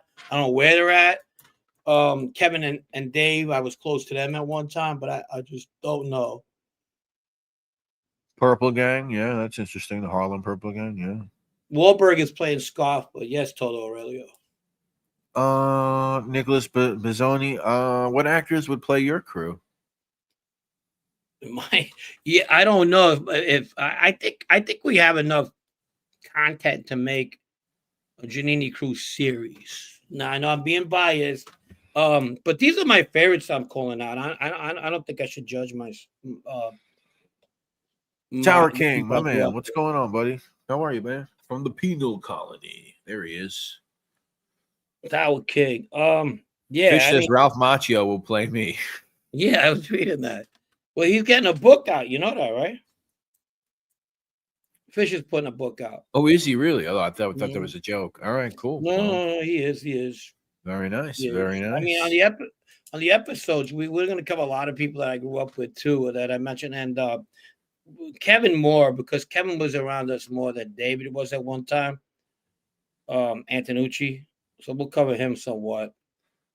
A mini series, great idea. Yeah, I mean that's why I put this series thing up. If it does get picked up, or anybody's interested on it, they have a basis, you know.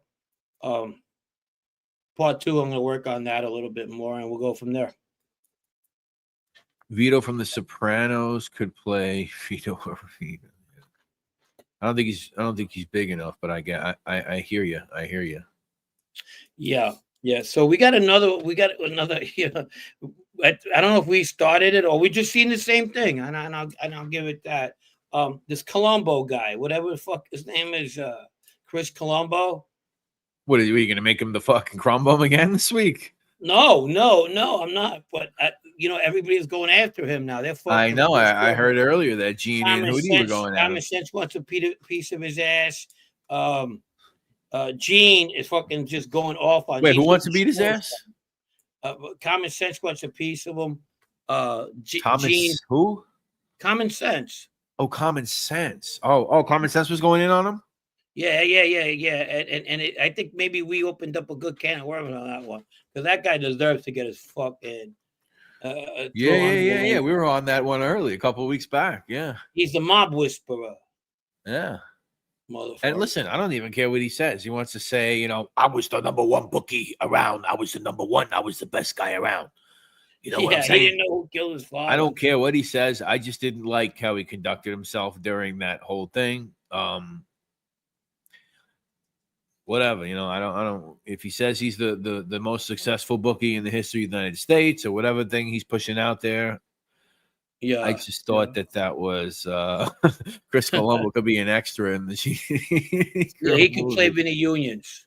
He could play who could Vinny he Unions. play? He'll play Vinny Unions. I've been shot. We'll put him in there. I don't know who he's going. We'll put him in there as Patty Catalano, maybe. We'll make him a Columbo again. Yeah. Well, he's got to be a Columbo. Yeah, we'll put him in there as Catalano.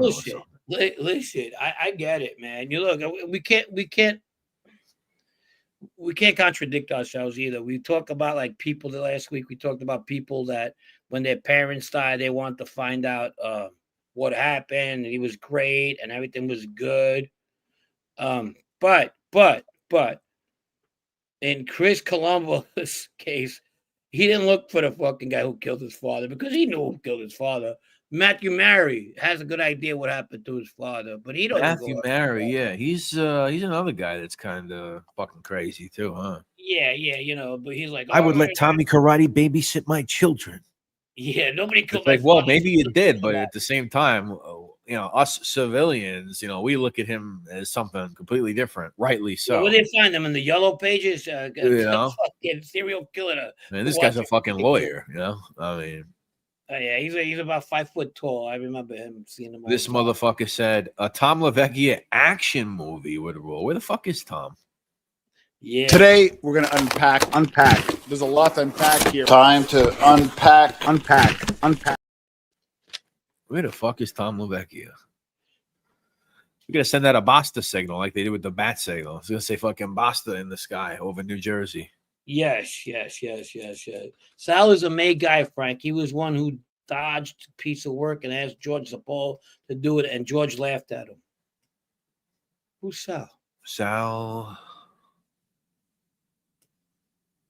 Yeah, I'm not sure. I might have missed. Okay. Yeah. All right. So let me ask you. Who was my favorite gangster growing up? You know, when I was simping and wanted everything about the life. Who did I really, you know, wanted to be like? You know. Too bad Val ain't around to play Vito goes. If Val Wilmer would play a good, Kilmer would play a great Vito Garza. I don't think it's hard to play Vito, actually. Sniff. I don't know. The Phillies ain't that good either. Oh, Sal Cutia. Sal Cutia. Sal Cutia? Yeah, Cutia. Yeah, Cutia. They call it Cutia. Oh, Cutia. Oh, is that like Danny Cutia's family? Oh, Cutia. And then there's Joseph. I don't know about it. I don't know none about it. But who's your favorite gangsters? I had 3. Who's yours? I mean, I hate to answer questions like that. It's an oxymoron. It's not favorite. Who's your favorite to read about? I never really. Yeah, I don't like to like. I guess. Go ahead. Well, you answer because you actually knew guys. I didn't fucking.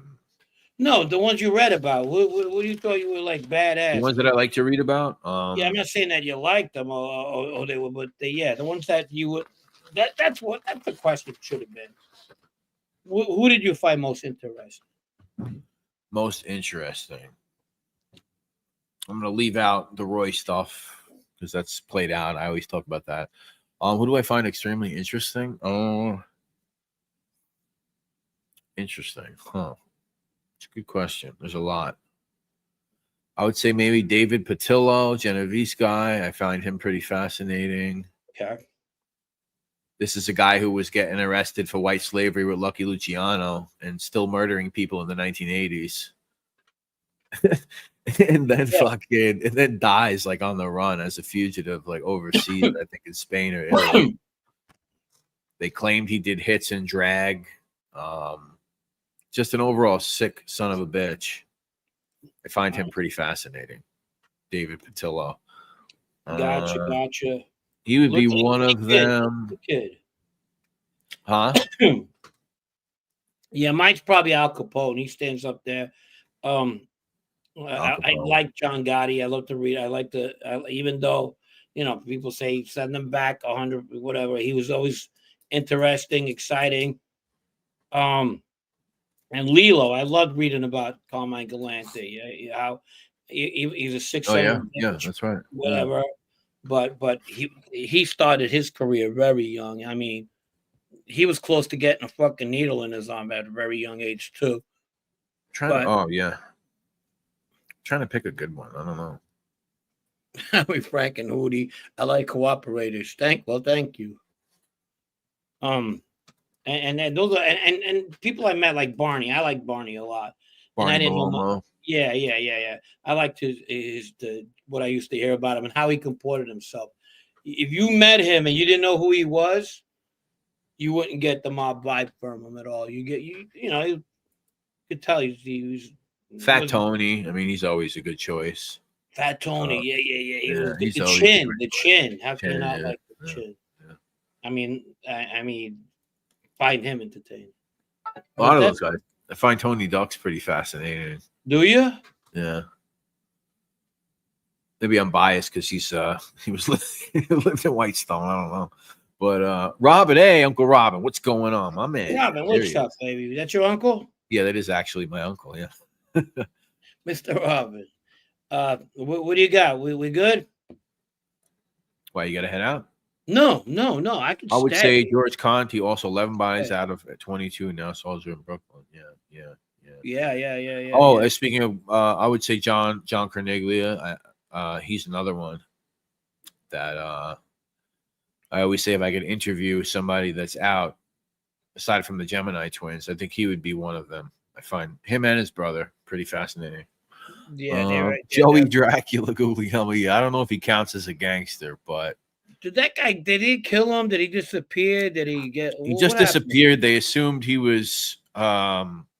So with Dracula, he disappeared. So he was present for the raid at the Gemini Lounge.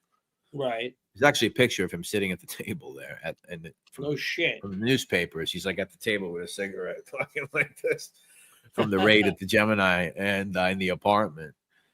And then he disappears. And as of like the 90s, they still had him as a fugitive. If you look in the FBI files, they have all these things like, oh, we think he was spotted in Pennsylvania. We think he was spotted in fucking Virginia. There's like a whole thing about it. Really? But to say he was a gangster, I don't know if that's fair.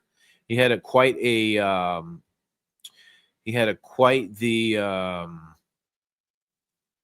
extensive criminal record. But I don't know if I'd say he was a gangster. New York City Crime said, why do you hate Santoro? Santoro? Who's Santoro? Why do you hate Santoro? Which one? I mean, I don't know if I hate anybody. You talking about Frank Santoro? Wasn't that the guy who Bassiano killed some? I was watching the Aaron Wald episode. You said Santoro. Oh, yeah. Did I say he was the worst? I said one of the worst. Frank Santoro was a cousin of Louis Ippolito, and he was doing time in prison in the late 70s, early 80s. He got in trouble with some Baylor bond scheme or some fucking bullshit. And he's the one that tells Burton Kaplan that I have a cousin in the NYPD that's willing to do some work. They get out of prison, Burton Kaplan, blah, blah, blah. And Frank Santoro kind of puts it really together to have his cousin Louis Ippolito start doing contract hits.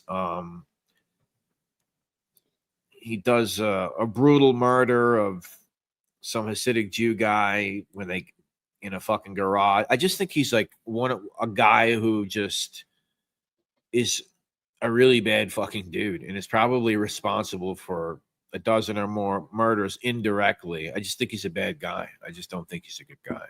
Gotcha. I think he's a really bad guy. Was a really bad guy. And he died where he belonged, on the street, I guess. Mm-hmm. Like a dog. He died like a dog. Who's that, Trump? He died like a dog.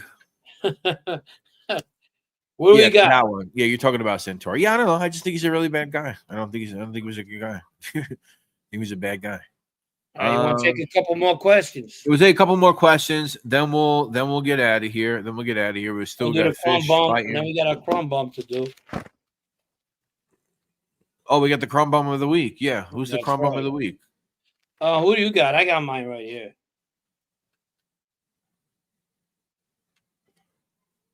162 people. Wow. Still? Yeah. Well, let's stay then. I'll stay. That's Monday night for you, buddy. Let's go. You, yeah, that's good.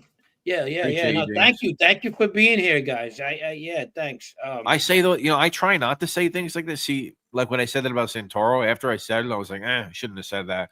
Because I've said that I try not to say things like that when I'm walking around, but sometimes when I'm walking around the streets and I'm filming, just things pop in my head. I said something about Vic Musso once, and some people got offended. Like, it's like 1 second I'm talking about like these guys like hiring people to shoot Pete Chiodo's sister after she drops off the kids at school, and I'm like, look at these fucking degenerate motherfuckers. Those were the Spinellis. Yeah, Robert exactly. and Michael. I knew Robert. And then after I said something bad about them, so who are you to judge? Yeah, yeah. You fucking moron. Shut up. Crumb bum of the week. Let's see. You're a real crumb bum. You're a crumb bum. Real crumb bum. Patricia Capozalo. That was Pete Chiodo's sister. Crumb bum of the week. Who do you got? I'll give it to you. I got two, so I'll go with the first one. You go for the second, and then I finish off with the one. So, the Idaho prosecutors in the crumb bum, the prosecutor in that case, for not going forward with the death penalty, especially that one family member who who was beyond himself. They wanted to hang this bastard, and he should have been hung. There's a pro and con to that. You know, if maybe some of the family don't want to hear the details, they want this to just end. He ain't ever getting out, and they go from there. You know, but that's one of mine. And this is usually the funny part of our night, but on that note, nothing funny about it. Who's your other one? The judge in the fucking Diddy case. You know, you're a judge, and you're supposed to, even though the fucking guy might have been 99.9% guilty in your eyes, you can't dictate a fucking trial. When that person came back, and you weren't happy with that fucking result because you wanted that result pretty good, you were opening up for fucking like I said it before, appellates, appeal processes. Yeah. You should know that. You're a judge. You don't do that, you know. And then to prove what I'm saying, after he goes up for bail on the 2 lesser charges, not only do you deny him, but you tell him why you don't deny him. He's still fucking pissed off and sore. It makes the whole freaking justice system look a little fucking fucked up, you know. And whatever. I'm not a P. Diddy guy. I know he did a lot of scummy fucking things. But at the same time, if this is the fucking we're gonna be if the court systems are gonna be stacked like this, then what's the next guy who doesn't have P. Diddy's money gonna have to be looking at? That's just that was alarming. Yeah, so I was going to go with, and it's so funny that King James just wrote that because that's exactly what I was going to say. I was going to say the crumb bums should be the people that were outside the courthouse, the Diddy supporters, who God knows who these people are. Like, these people gathered in mass outside of a courthouse to support Diddy. Why? I don't know. And then they start throwing fucking like baby oil and some shit. I mean, what's going on in your fucking life? What, don't you have a job? Unless they were paid to be there. Yeah. What's going on in your in your life that you're outside the courthouse supporting somebody like that? Mm-hmm. And then they just like I could only imagine. Like, I want to watch that Canarsie Elvis video where Lino commenting. I like shit, look at this. The Gus is going in over here. Elvis is rolling in his grave. This guy, check out his latest. I know I promote him because I promote fucking Loman because for the simple fact that he's just a clown, and for comedy fucking for comedy purposes.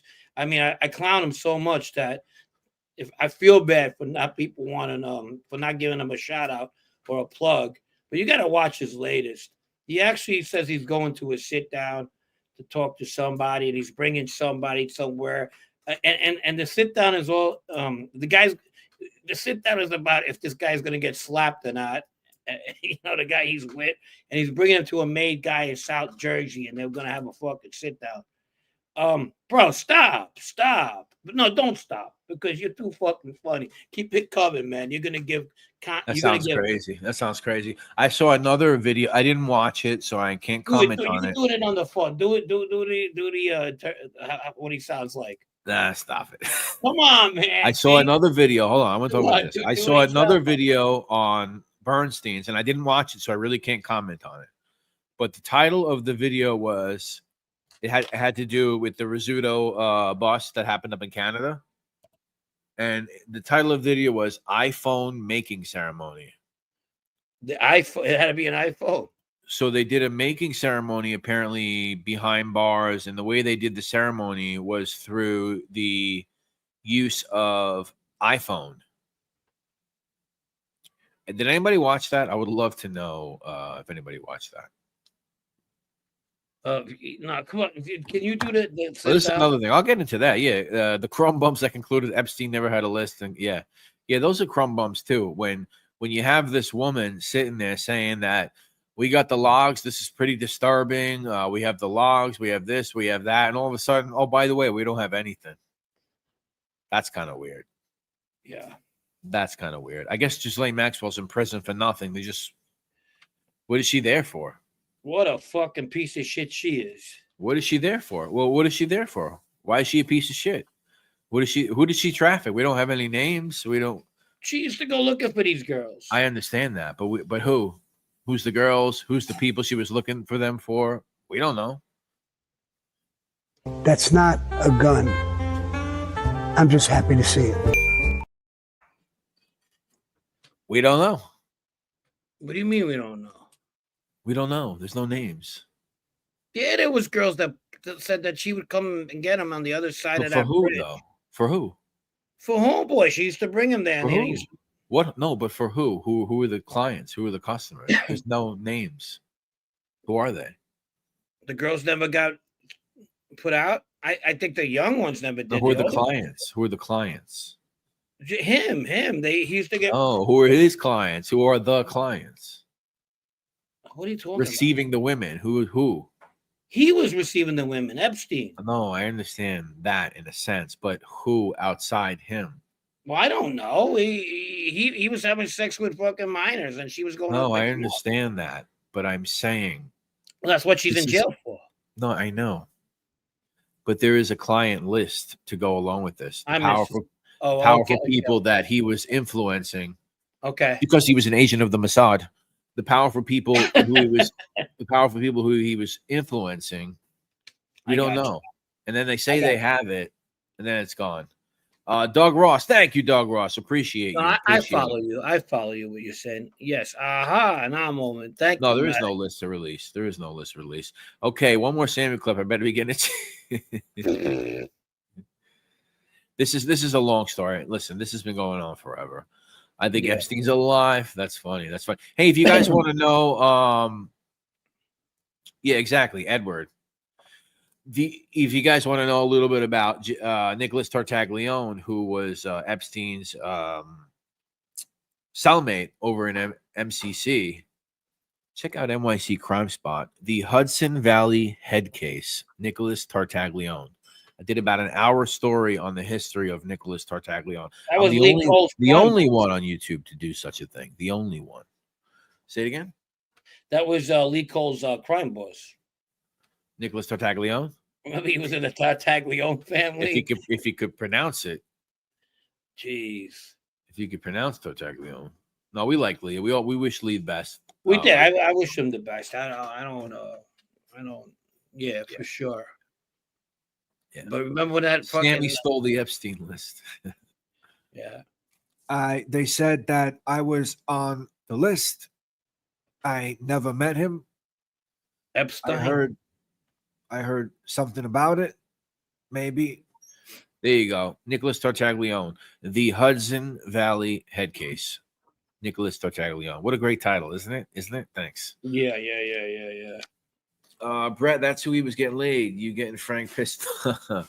We're almost back in the day. I'm not pissed off. I just didn't understand. I mean, I didn't get. I did now. I understand. Where's the list? Sammy whacked Epstein. Facts. Very facts. My bad. Epstein's mother signed it. Epstein's mother signed it. Yeah, he was in MCC. He goes, I was there. I know everything about that place. And let me tell you, I had my best hand jobs in that place. Yep. I was there, and what was the story he told? He told a great story about, I don't fucking know. He had found a bunch of oranges, and he didn't give one to John Gotti first. Oh yeah. I remember that one. That was with Frank Loke. Frankie Loke, yeah. The oranges, yeah. I like the pick a star scam. Jeez. That one girl committed suicide.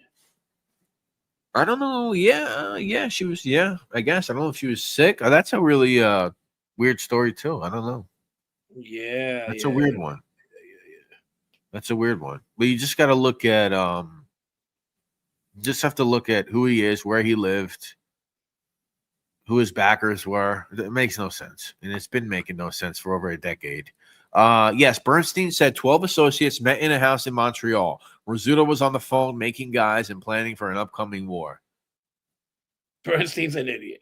Yes, he is. Do you know that he kind of gave like that Stephen Creer his nickname? Was she the one that gave Stevie? What do you mean? Stevie Wonder Creer. Did he make that up? Yeah.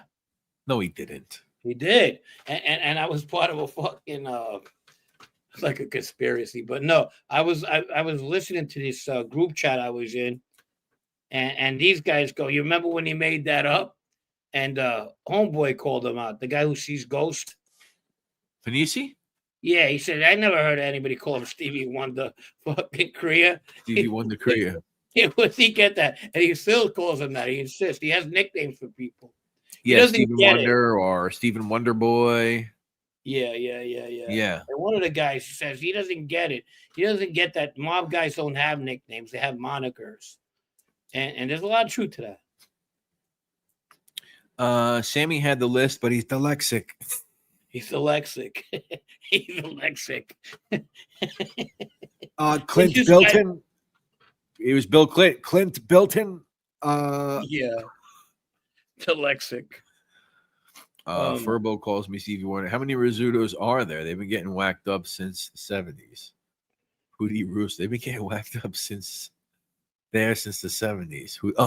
Hootie Russo. That was a quote from Hootie Russo. They've been getting whacked up there since the 70s.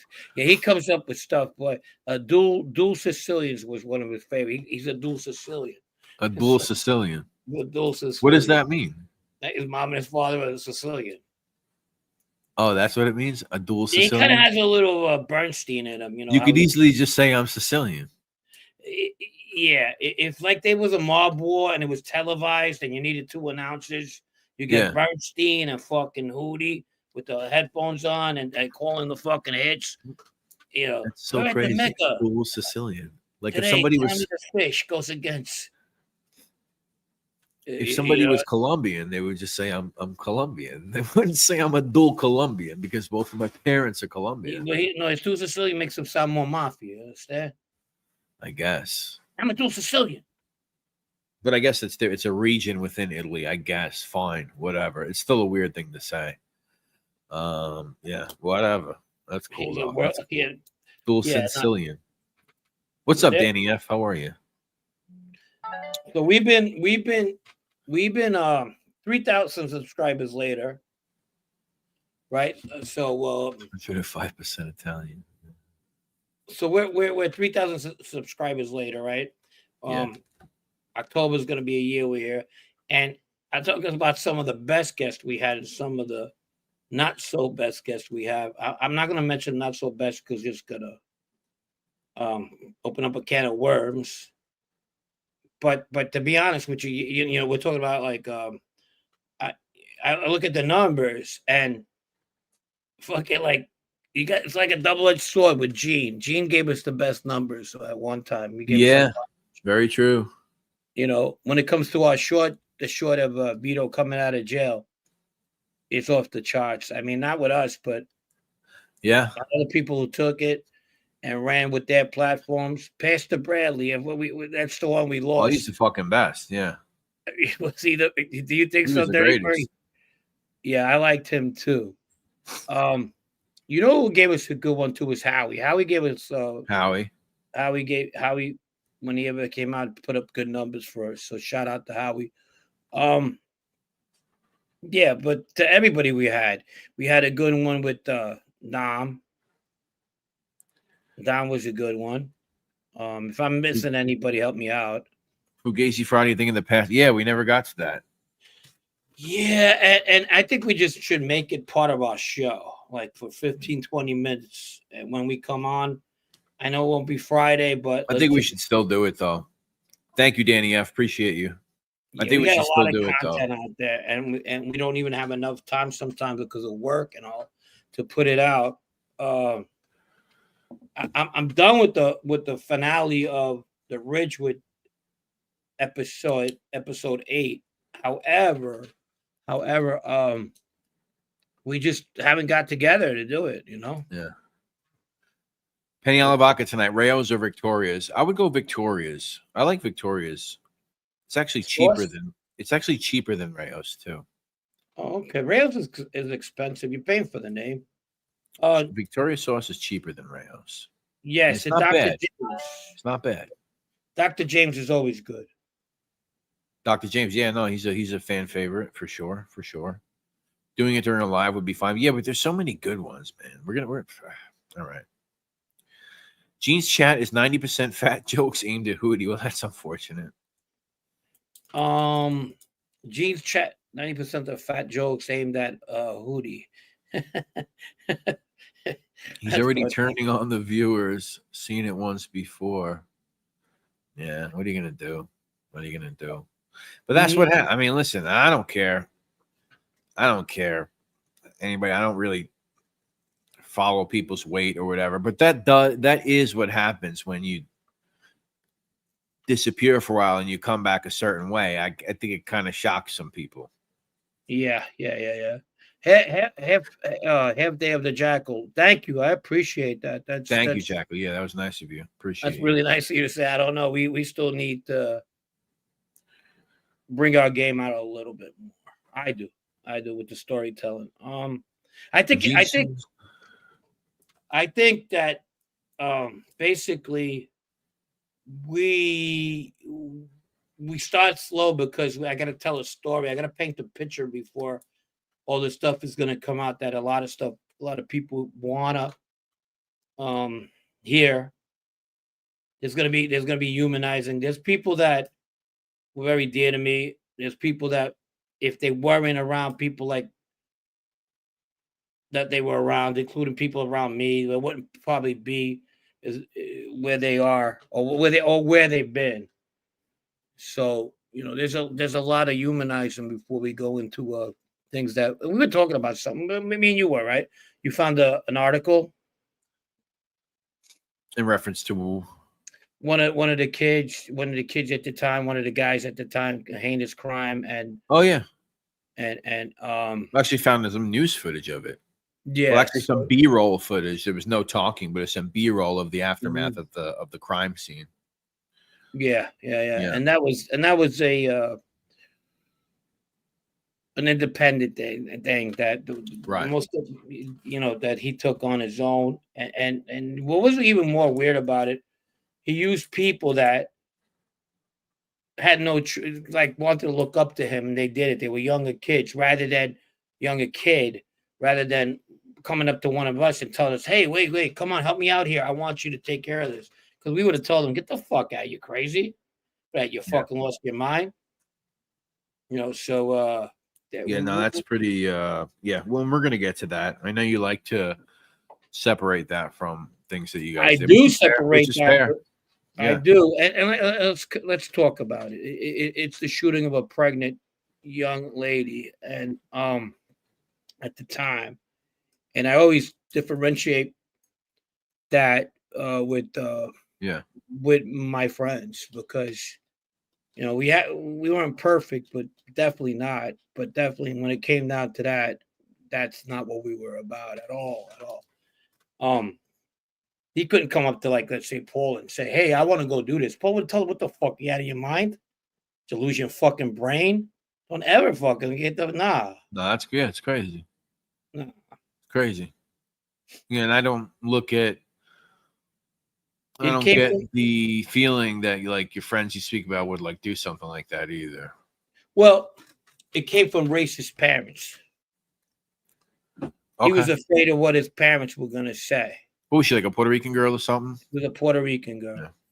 All right. That's where that came out of. My son needs to be with a nice Italian girl and all that shit. And that's what I think happened. You see, me and Paul, our parents were not racist at all. Dad had a lot of Spanish. His dad had a lot of Spanish friends. My brothers married Spanish women or had kids with Spanish women. They didn't shoot their baby mamas. So that kind of hit home on my end. Yeah. It's just terrible. Is Sunny Money? That's Sunny Money. Whatever happened to Sunny Money? Holy shit! What happened to That's Sunny a blast Money? from the past, right? Wow. Half Day of the Jack. I regularly Instagram Brett with thoughts and praise about the series. If I were to message you, I'd say the storytelling is authentic and deep. Yeah, that's true. He does. Thank you, Half Day. Well, Frank, you're on Instagram now, right? Yeah, I don't even know how to use it though. No, we got to teach you. We got to teach you. If you go to my friends list, Half Day of the Jack, well, Frank will be there. Give him a follow. Yeah. But Lisa Piscatola remembers. Yeah. So when we talk about that, I found some, like I said, some news B-roll footage of the aftermath of the scene. We'll play that. Yeah, that'll be some good footage for all of you. My nephews and nieces. Wow. Jesus. My nephews and nieces. I have nephews and nieces that are Spanish. If my family thought the way this fucking guy did, they would never. I'm pretty sure some of them even had kids of their own today. So I even though I don't speak to them, I miss and love my family. Yeah. Especially it's the kids. They never done that to me. But life takes its ugly turn sometimes, and I got a new family now, obviously. And somebody put that on a fucking we on Monday, I think it was last Monday when I called off, I had a family issue. Somebody wrote I thought he doesn't talk to his family. Well, what the fuck? What do you think? I've been living under a fucking rock for 20 years. Yeah. I got a lot of family these days. They're not, they're from other places. Yeah. Yeah. No, well, people, they come on here, they see all types of crazy shit. Yeah. Thank you, King James. Appreciate it, man. Thank you. Do it separately and do a premiere or just live. You're talking about Fugazi Friday. No, I still want to do it. Well, man, if you like Fugazi Friday, you know what? We're gonna have to change it. We have to change it to match Fugazi Friday because you are every week we see you here, and like Lisa and a lot of you guys, Roro is definitely I was just reading Roro's. Yeah, it's all good. Roro is the backbone. I mean, she's the heart of this trio. She does a lot for us, and I'm grateful for that. And I'm pretty sure Brett is too. Of course. Of course. For the fans, for the fans. I love the fans. I love you guys. You guys are pretty good. There's a lot of yous that come every week, and I thank you for that. I think we have to say the regulars. You know what I mean? Like a fucking bar has the regulars. You walk into the bar and you see the same faces all the time, and it makes you feel good because it makes it seem like we are putting a pretty good product. I agree, man. We got a great chat. Or a decent one anyway. We got a great chat. Do I wish somebody picks up the Richwood series? Yeah, but that's how I got picked up on on the National Geographics. And if we didn't get discontinued on Narco Wars, I still would have been on it. Is through YouTube. People watch you and they say, "Hey, wait, how can we get in touch with this guy?" And that's how you get picked up. All right, man. Wow, 2 hours and 37 minutes. I think we're getting close to closing time here, ladies and gentlemen. Closing time. We have those gentlemen coming on apparently this week. You guys will all get some notice for that show. Yeah, that's going to be exciting. It is. It is. The mob archaeologist guys, they're going to come on. I think Dr. James is going to be there too. Is that true? Yes. We got Dr. James. We got Angelo. He's like, from the beginning of the century to 1930. He was telling me, that's all I can bring to the table. I said, no. We have fun. I think you tell us what you know around that area. And then, I said, look. And then we got a guy who's really Griffin. Griffin is an expert on the Bonanno family from he goes back. He's got so much material on the Bonanno family. He knows his shit. There's other guys too. There's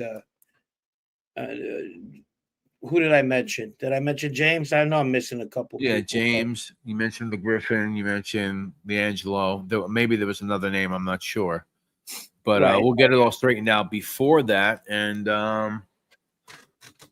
Yeah, it should be a good show. I mean, I'm sure you guys are gonna be going off about some real intricate stuff.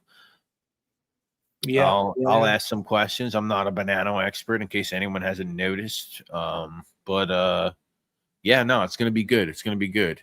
Thanks, Kevin Millie, Soretti, Brett. I'm gonna need my share of the wedding envelopes. Oh, Soretti, come on, man. Really already? You gonna hit me with that?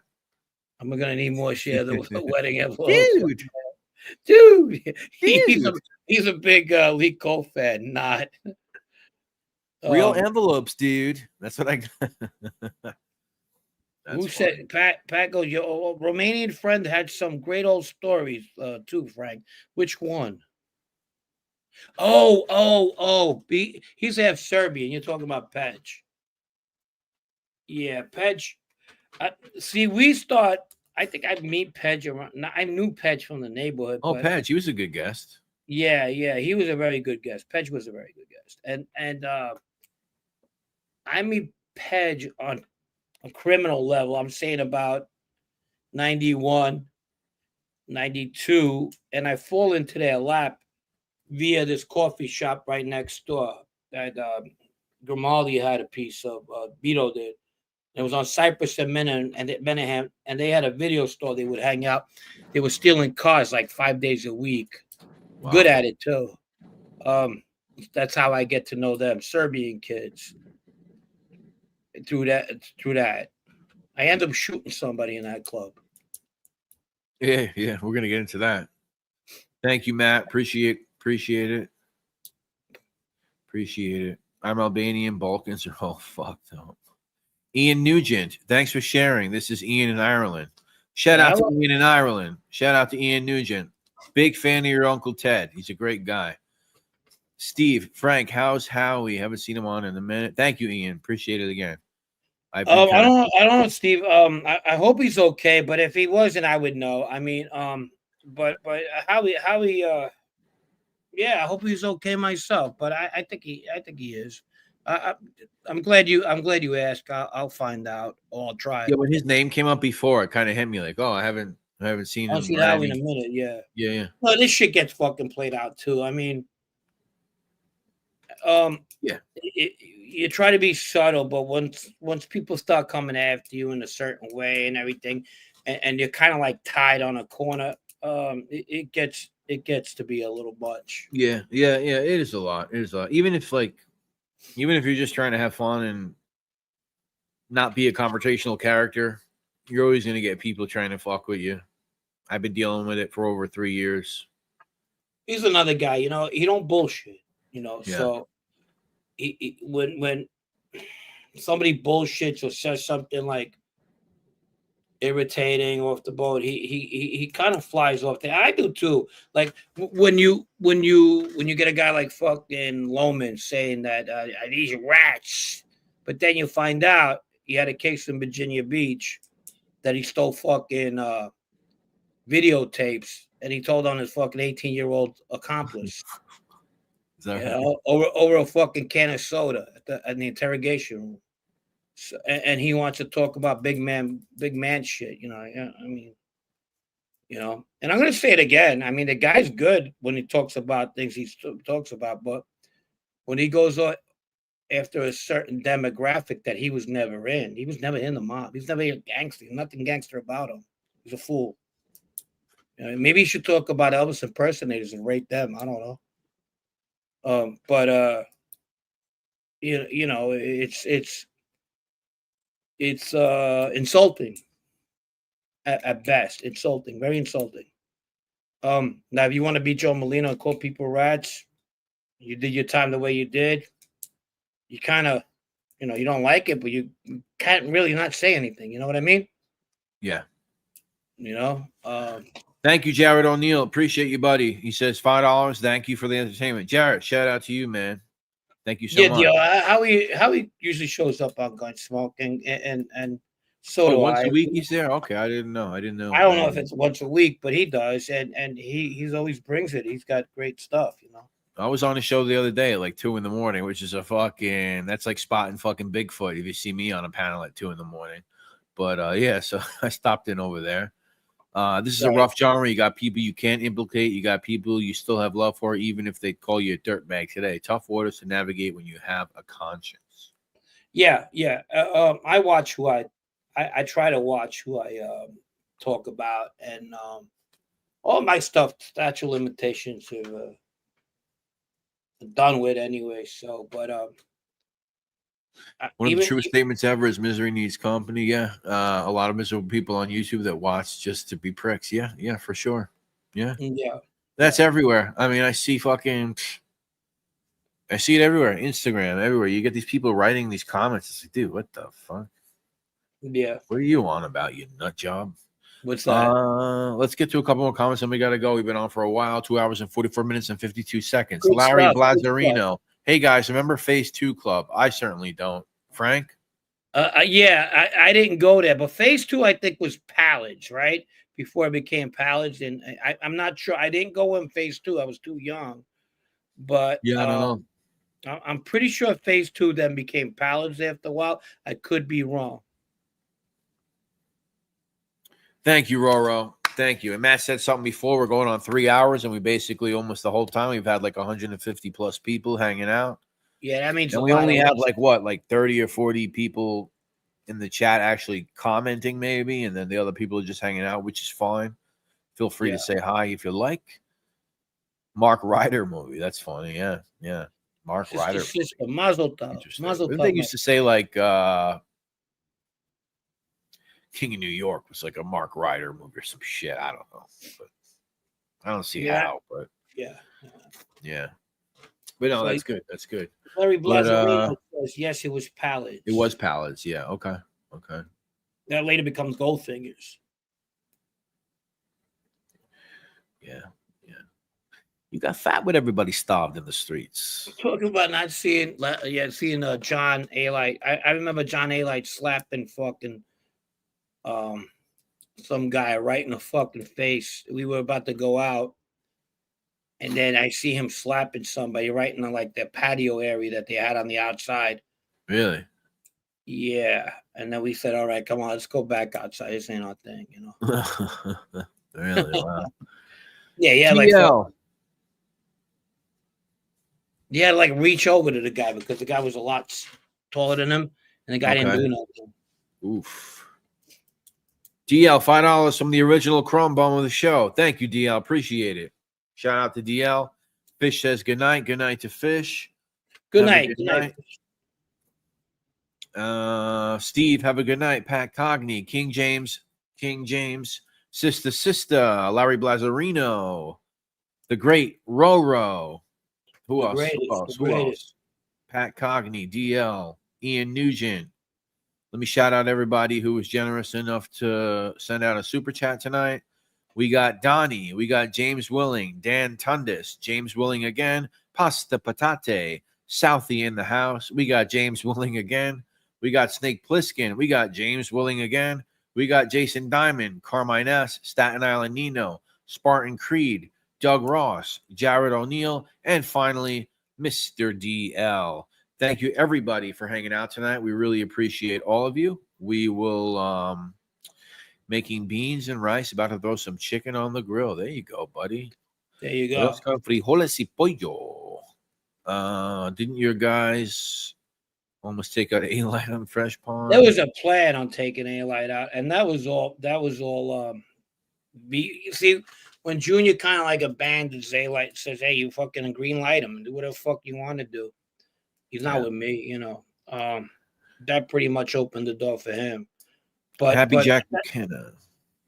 At that time, we were definitely gunning for him. But at the time, he was going back and forth. And don't get me wrong, it wasn't like you're going to go up to him and beat his ass. A guy like John back in the day, you got to kill him, and you had to find him. And he knew he was in and out of favor. But you know what's funny about that is, even though John was kind of I don't think the word chase is the right word. He got in and out of favor of John Gotti Jr. It's like, he's not with me, whatever. It wasn't like I just don't want nothing to do with him.